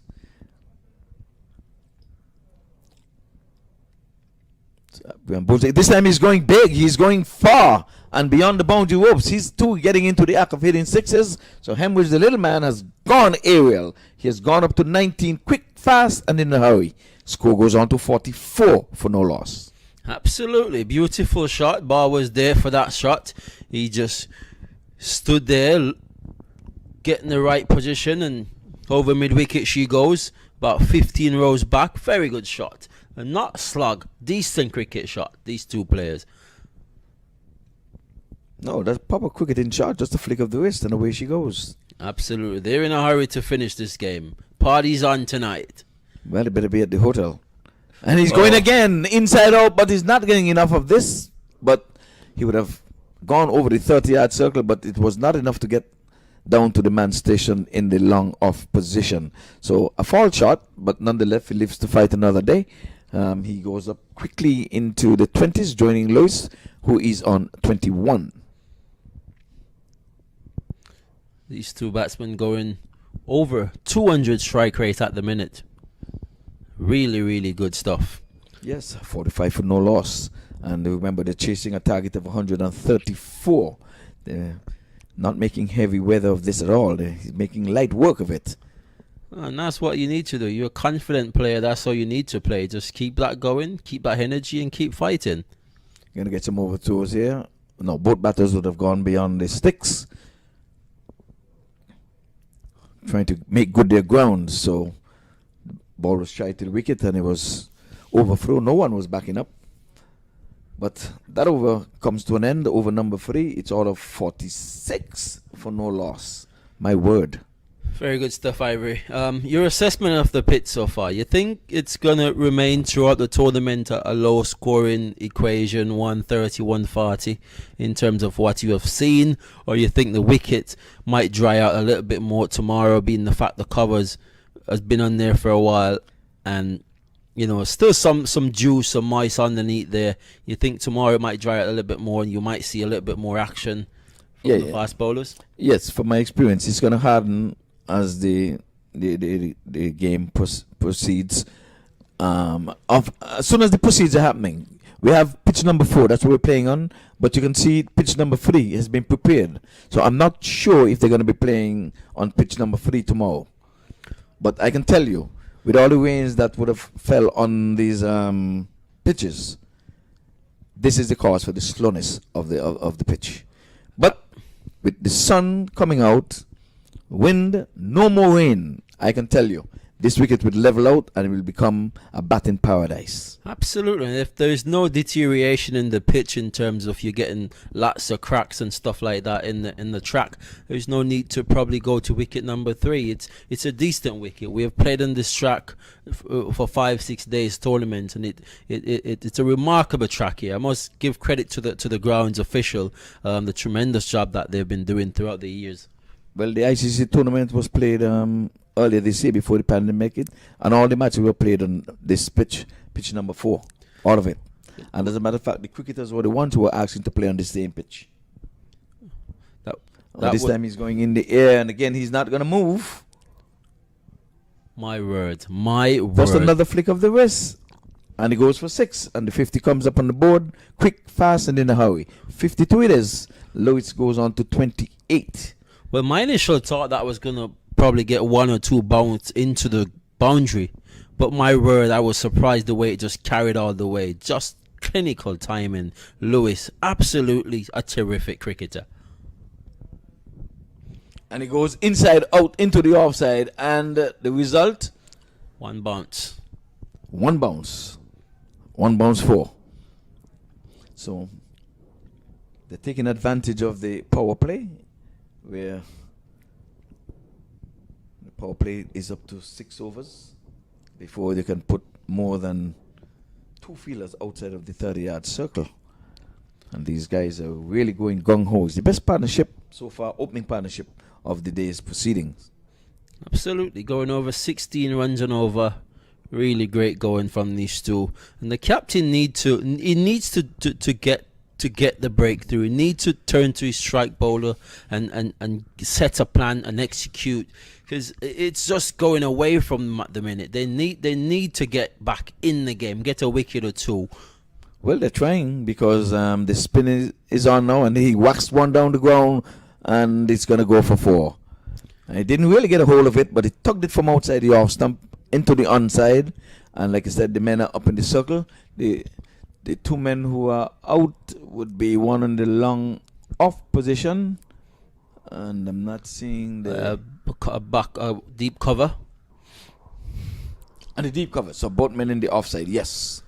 I had a discussion with Kenar Lewis a few weeks ago, leading up to the tournament. I said, just keep doing what you're doing, because I know in a few months you're going to be one of the big thing of West Indies cricket. And he said, you know what, lad, I've been working super hard, and once that comes, I'm gonna grab it with both hands. And I think he really deserved that opportunity. Okay, well, he has to go and perform in the West Indies for a team. Does he play for a team in the West Indies? Well, he plays for Jamaica national team. So, but I haven't seen him. Or the white ball cricket? The white ball cricket. Okay, well, he looks good here, and this time he's flicking this one over the extra cover field, but there's coverage down in the long off position, so he can only get 1 for his effort. And again, that one came out of the middle of the bat, but it was well placed. He measured the wide mid off, and I guess he's farming the strike, because Hemwatch didn't get a single ball in that over. 61 it is for no loss. So we had all boundaries for the first 3 deliveries, 6-4-4, and then he came back well to finish well with 2 dots and a single of the last ball. So many times that's what fools the captain into bringing back the bowlers, because they remember the last few deliveries and they say, okay, you finished well. And then the batter might very well come back and pounce on him for the first 3 deliveries, and then forget about that and come back and finish well. All this time they're scoring at 10, 16 runs and over. Absolutely. And it seems like you're going to have another bowling change, and I'm not seeing... So who are you expecting? Change of bat. So I don't know what's wrong with the... No, change of bat. Change of hat. Yeah, it's going to be spin, so you need not to keep the helmet on probably, but I bat with my helmet for spinner pace, because once you have gotten hit and gotten a broken jawbone when it comes on to that, you're going to be protective of yourself. I don't take that risk anymore. Yeah, well, like we said, Sampa Army, it's a pretty young team, a bunch of youngsters. If the camera could have turned on 1 or 2 of them down beneath us here, you see.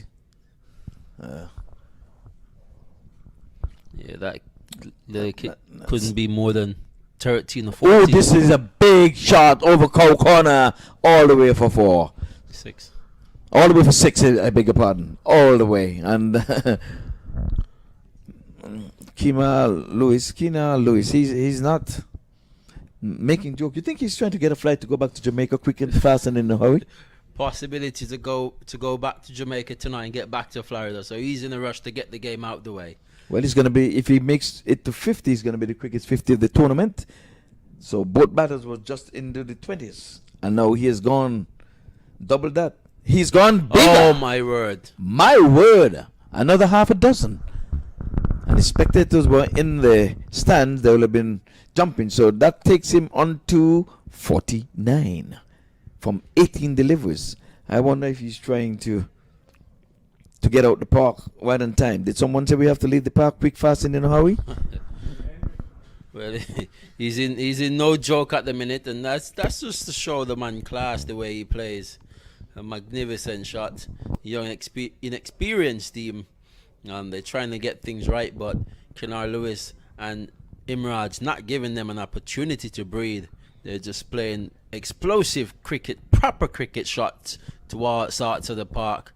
Beautiful stuff. Wonderful cricket. Excited to watch. Yes, well, Kenar Lewis, he's on 49. I don't think he's going to take his time to say, let me just play for the single. If it comes to whack, well, he's going to take it out of the park. Fielders are going everywhere now. They're going left, right, in, out, but they're still within the power play. So only 2 is allowed. Only 2 is allowed beyond the 30-yard circle. As a matter of fact, no more than 2. And those 2, they got long on in the deep mid-wicket. And this time, he just struck it down back past the bowler to his left and to the right of the mid-off fielder. And for just a 4, and that brings up his 50. Easy peasy. Very, very good knock. A very, very good knock from Lewis. 53 from 19. Very fast and very timely effective as well. The way he's conducting in his innings. Shandapal Imraj as well. Looking really good. In really good touch, the Ivory. Yes, well, Hemwedge has become a spectator to Lewis's batting. And like we said, we cannot fault the pitch for anything because you're not scoring this quickly on a pitch that you're telling me is slow and thing outside the off stump, and he's cutting. And let's say there's a man giving chase, but only to retrieve beyond the boundary ropes. Yet another boundary. 81 for no loss. Lewis is on 57. He has just received some 20 deliveries, and what a show this young man is putting on here. Quite a display and a way of shots. Absolutely, off the chain. With the start of the pandemic, I watched Andre Russell, Kenar Lewis, and Jermaine Blackwood. They all were training together, and I tell you what, they put in a lot of work into their development. If you look at Blackwood, the way he is mature over the last couple of months and bringing that momentum into the West Indies Test team, scoring centuries, half centuries. It just goes to show if you put the work in, you can be successful. And Andre Russell as well, he has done that significantly.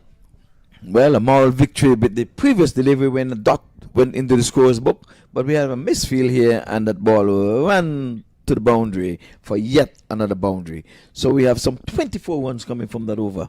Just that one dot that was played to Lewis. So this time, Hemwedge will get a chance to face the first delivery of the 6th over, which is going to be in progress shortly. Well, finally, it's about time he stopped being a spectator and get a knock. Lewis taking the party to the Samp Army team, really attacking cricket. And I've yet to see a loose cricket shot from either of these 2 batsmen. It's been proper cricket shot, youngster at home watching the game. This is the way you go about constructing an innings and playing proper cricket shot, playing each ball in each merit, not going across the line. And I think that's some tremendous work from these 2 players. Great example for these youngsters watching on MAQ TV or wherever you're at in the world. Take example, take notes. Well, they've been going at a current run rate of 17. The required run rate is 3.3. You think that's too much to be had? What do you think? I'm thinking Yeah, well, don't think too hard. It's a big equation. It's a big equation. I'm telling you, they're making it easy, man. Easy peasy. 85 for no loss. Oh, we're having a trial. Trial one here, not allowed. Hemorrhage was not in the ready position. So we would have witnessed 250s in the innings of Sam Camp, but they only end up scoring 133. Well, the first 5-6 overs, they soaked up too much dot ball, and that came back to haunt them at the end of the innings. They the acceleration wasn't there at the start, but they did pretty well to come back compared to where they were at the start of the innings. Well, we have a new bowler, Patel. Nilesh Patel. I think Nilesh is the son of one of the owners for one of the team here. I think we would have announced Patel. Oh, this time he's going big with a full toss. And this time I'm telling you, Chandrapal Hemwaj is drowning in honey. That one was just floated up there, ready to be hit, and hit. Very, very good shot from Chandrapal Imraj. So far in the tournament, two of the most destructive batsmen in the tournament so far, these two. And they're keeping that momentum. They're looking really good. Well, we have raced into the 90s, so it's 91 for no loss. Are we going to see the first 100 opening stand? Well, it seems as if they saved the best for the last. And I don't see why not. They shouldn't be able to get to it the way these two are going. They look confident.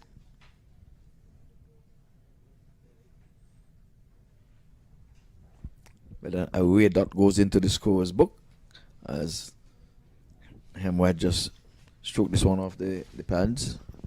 But there's a man in the way. Absolutely. We just want to give another big shout out to the man who make this league possible, Mr. MAQ Qureshi. Fantastic effort and tremendous work he puts into this tournament to get this tournament on the way. And he's been really tremendous asset here in South Florida in terms of cricket development and the way he supports cricket. Mr. Qureshi, really, really big foundation to the US Open. Gotta give it up for him. Yes, in its 12th edition, 92 for no loss, a partnership of 92. They have not had a taste of a wicket. There's nothing to cheer about for the Sam Army. Apart from when they batted, they would have had two batters scoring half centuries, and that's about it. Absolutely. And tomorrow, the US All-Star with the likes of Ali Khan, Jishan Qureshi, tomorrow, they're going to be displaying their talent and showcasing what they are capable of doing. And I tell you what, Jishan Qureshi has been playing some fantastic cricket here in South Florida, scoring 50s after 50s. 50s is 100. This guy would have scored 100 off some limited amount of balls. I would have read that someplace. And he followed it up with 50s and not out at that. So we're going to be in for a good US Open, the 12th edition. So Patel, he's trying to keep things in check down the leg side. His weight has gone off. So 2 wides in this over. You can't afford that because these guys are seeing the ball as big as a breadfruit, but running away from the bat, you're still having to bowl over those deliveries, which are wide by competition rule, by the laws of cricket. The fact is that he's intimidated by Lewis, the way he's going massive, destructive player, Lewis. Oh, he's bowling. Bowled them! So we did not see the 100 partnership that we said we were waiting to see, and he walked back a dejected man. Yeah. So we thought we would have seen the 100 partnership for the first in this US Open. It is not to be, but well played, young man. 61 from some 23.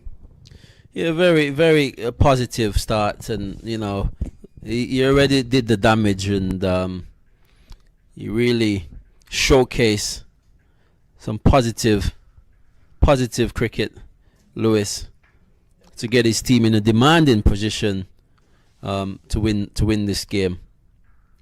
And it seems number 3, it looks to be, I'm not quite sure if it's Aaron Rodgers. I just have to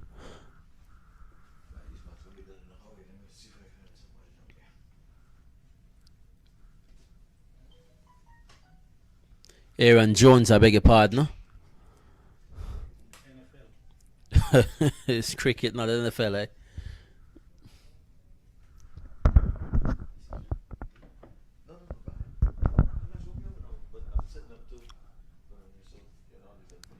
So Aaron Jones to the wicket. Takes in his guard. Patel getting the hole in the wicket of Kenar Lewis, who went for 61. A very entertaining 61, to say the least. He played some destructive cricket shots. Any given stadium, most of these shots would have gone for 6. At Lords, Old Trafford, just about anywhere in the world. Sydney. And we're going to be bringing Audley back to the commentary box. Welcome, Audley. Your analytical thoughts of what's been going on in this game so far. What's your input? Well, I'll say it's been merciless. When it comes to the bowler, Kinar was on fire. 61 in 23 deliveries. It's just under 200 strike rate. I mean, he was on fire. And his partner, almost 100 partnership, was 93. The highest partnership so far of 2020 US Open, the 12th edition. So far, it's they seem as if they're going to win on a canter. Absolutely. I did suggested that we're going to go down to we were going to go down to 15 or 14 overs, but the way it looks, if Chandapal Imraj continue the way he's been playing, I don't see why they shouldn't. Oh, that's a elegant shot from Aaron Jones through the covers. Nobody moves. What a fantastic shot from the young man. Beautiful shot there. No, it's been said over the years you should not try to keep up with the Joneses, but that's one thing you can definitely imitate. That's a classic shot outside the off stump. So in this case, you can keep up with the Joneses, Aaron Jones. Absolutely. Magnificent shot. And the scores, that's the hundreds up for 1 wicket. From 6 over to make it, interestedly, run rate 16.7 runs. The best we have seen, by far the best we have seen so far for the game. And maybe it will be maybe for the entire tournament. And it goes to show that the wickets, there's still, because earlier the games, they were very below par score in terms of 130, 140. It goes to shows that if you apply yourself and play proper cricket shot, conduct yourself in a decent manner, you can get big total in this wicket. And that's exactly what Chandapal and Kenar Lewis executed perfectly. This is the example of great opening partnership, and really, really great stuff from the two batsmen. I got to give them credit for it. Really fantastic work. Absolutely.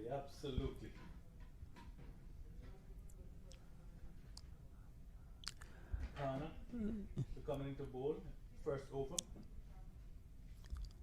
He'll be coming in from the commentator's end, the south end, this field. And we know Imraj liked the spin as well.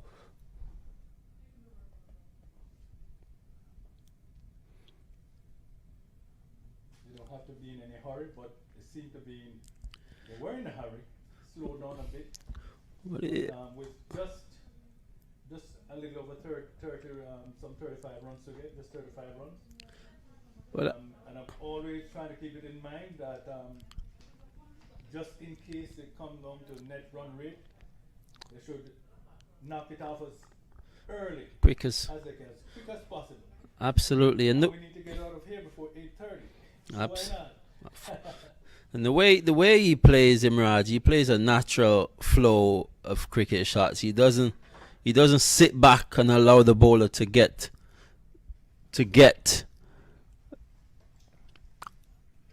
a rhythm or get a momentum.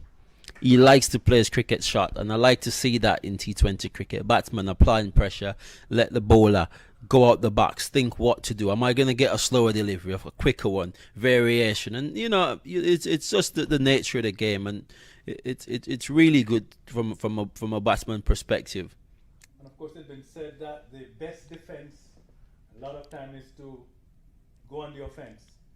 And just exactly what you're describing there, you know, when you go on the offense, you confuse the bowler. What should I bowl next? You know, and you allow them to get on top of you, then you will be wondering what is he coming with next.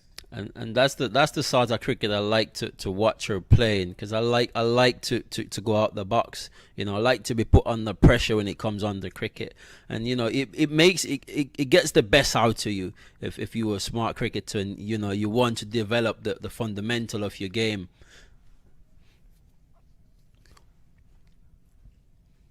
Just trotted an easy single.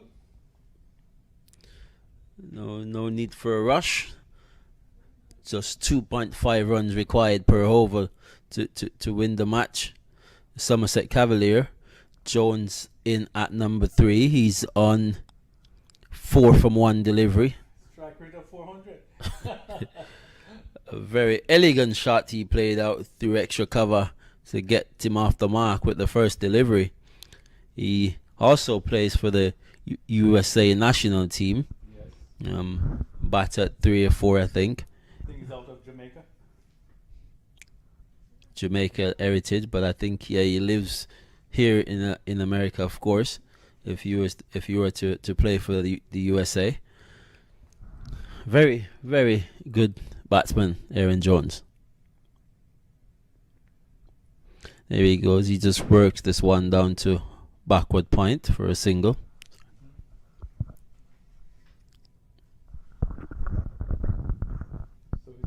From 2. So that has brought his strike rate to only 250. That's the nature of the game. Things change, time changes, and that's all that's required of him at the minute. He doesn't need to play anything bizarre out of his nature. He just needs to play his natural game, and he's a stroke player. And that's what required at the minute. You got Imraj at the other hand, who can be explosive or has been explosive all afternoon. He's gotten 28 from 17. Again, the Somerset Cavaliers are playing as champs. They are the defending champions, and they are playing as if they are here to defend their crown stoutly, and they're doing that right now. And that's the stamp of authority.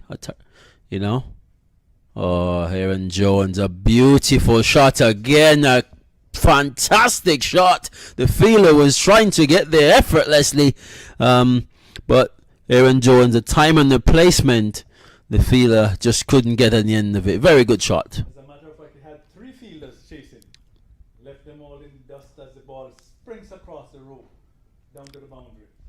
And it goes to show that you don't need to muscular or play a big shot in T20 cricket. How effective is Jones when he strokes the ball? Play your natural game, and that's exactly what he's doing. And it's beautiful to watch from the highs. You watch a Kohli, and when Hasim Amla was playing just proper shots and was getting balls away to the boundary and over the boundary. He's no ugly hee-ho.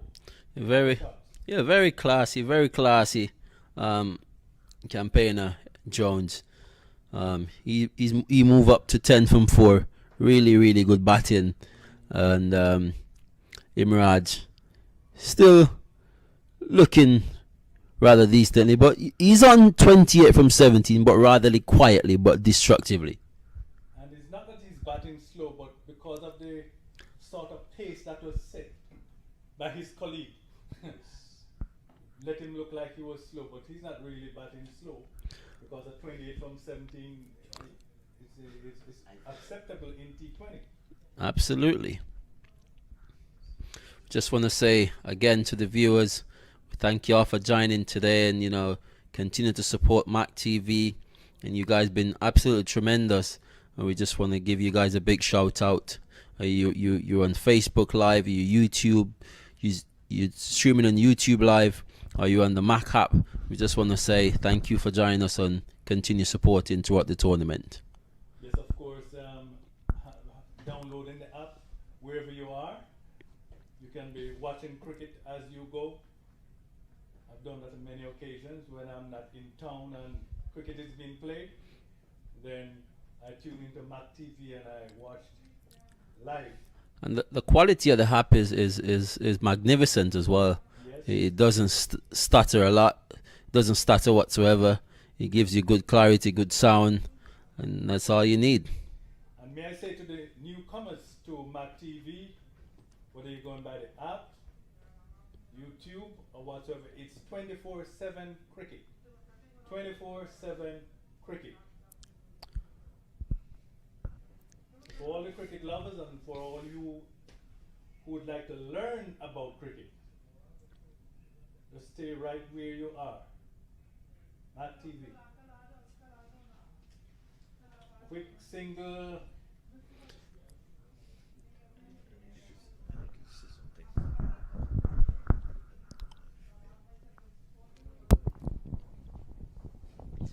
Like earlier in the day, I was saying where this all started, even though we got into the park in 2008. Remember, I was saying about First Park in Danger Beach? Absolutely.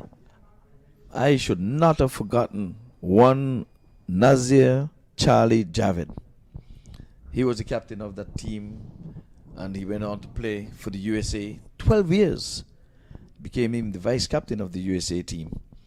So I think he's somewhere here in the ground. So Charlie, if you're listening up, remember the good old days, 1997, 98 thereabout, when he went on to make the US team, and he stayed there for 12 consecutive years. And this all came out of the First Park, Dania Beach. That was the home ground of Pakistan team. So that's where it all began. And Mac came up with an idea that he can have tournaments, and then went on to get the big one into this park here on from 2008. The Nelsons on the board, all ones as a matter of fact, standing 1 foot guys. Well, that's some fantastic history there, Ivory, for us to know. Yeah, and of course, Mr. US Open himself is Ivor Henry. Absolutely. He's here. He has been here from the very inception. Been here with Mark from Dana Beach, as he was telling us there about the park in Dana Beach. The first park, the very first US Open. Yes. This one is coming towards us. Does it got a distance? No, and it fell short of the fielder as well. And I think they've taken just one. It was in the air for a very long time. I think the fielder didn't really put maximum effort into it because it was in the air for a very, very long time. But at the end, it fell short and they were able to go through for a single. Yeah, for a minute I thought it was coming towards our box here, but it had the height, but not the distance. Absolutely, didn't get the elevation on that he wanted. Aaron Jones, I just love to see the way this young man bat and the way he caressed the ball and placed the gap. He's a magnificent player as well, batting at number 3. It's been a while that I've seen a number 3 batsman as clinical as he is.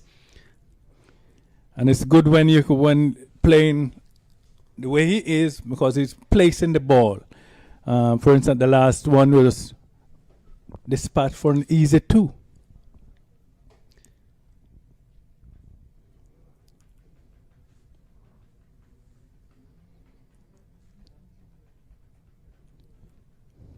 No run this time. Just play the ball back to the bowler. And I guess they're just taking a little breather. We could call this the calm before the storm. Absolutely, just 20 runs away, 19 now for the victory.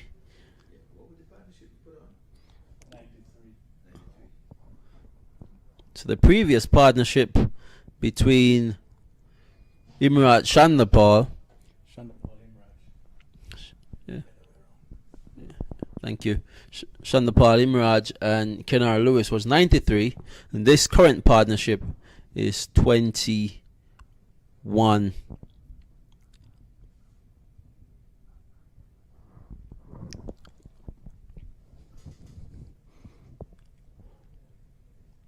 We're counting down here at the Broward Stadium. We are under lights Come to you from the beautiful city of Lauderhill, from the Broward County Stadium right here in Florida, the USFA. And you are watching cricket from right here on MAQ TV. We give a shout out to you guys over in Asia, India, Pakistan, wherever you are. Those in England and the Caribbean and the world at large, because the world is at our feet.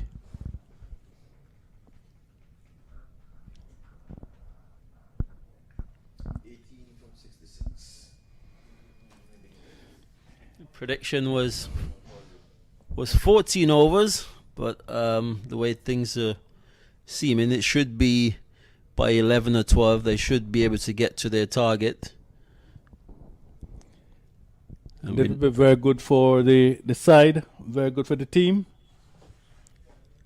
And it goes to show that they're defending champion, and they came out tonight and they're stamping in their charity. They want other team to know that, you know what, we're here to defend their title. If you want it, you got to come knocking at the door. You got to come real good, because this is an excellent performance I've seen here tonight from the team at hand so far.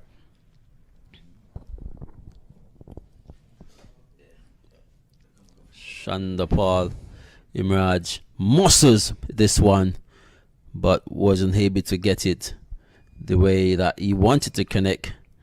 It was out to mid wicket for a single. Put Aaron Jones on strike. Classy, Kohli looking type of player. Elegant. Nilesh Patel in his third over. He has so far taken 1 for 24. Coming in from the northern end. Squeezed out there by Aaron Jones. On the offside, they ran a quick single. Absolutely.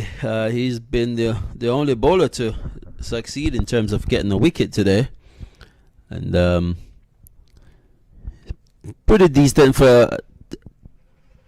He's going at 12.5 runs, I think, per over at the minute.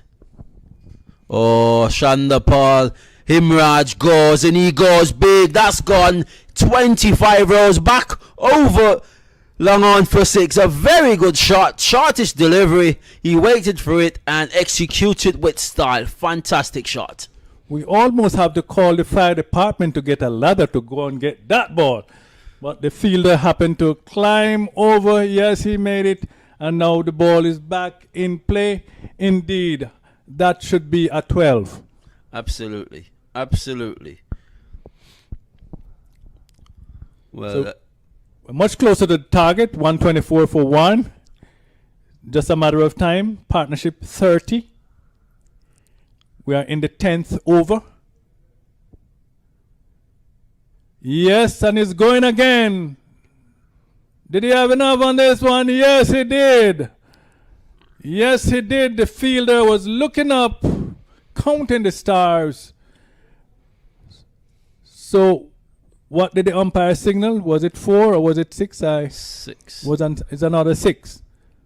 And All right. And that's 4 to win from 6 to 2. And that's the nature of the game, and the way this guy plays aggressively.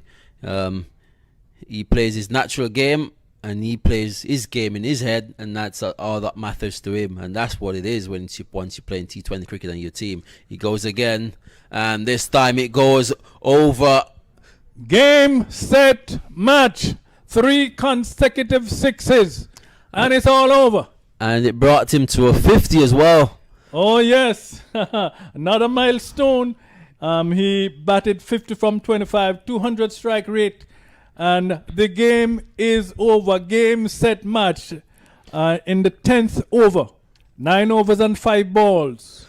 So the Somerset Cavaliers, the defending champions, they are sitting pretty tonight, using just about half the amount of overs as needed to knock off the 136 that was needed. 136 for 1. You want to give the score there? Okay, Kimar Lewis. He was out for 61 of 23. Chandapal Hemraj, 50 from 29 not out, 50 not out. And Aaron Jones, 15 from 11 not out as well. In 9 overs and 5 balls, 136 for 1, 10 extras. Absolutely a magnificent day of cricket. Okay, we have Bolsetti. He bowled 2 overs for 31 runs, 15.5. Shangal, 1 for 15. He went for 15 in his one. Gupta was 1 for 24. I guess they were on the opening onslaught of Jones and Hemraj. Patel, he came in with 1 for 43 of 2 overs and 5 balls, and it disappeared. I think that was Ghana. But only 1 wicket was taken, and the match is over.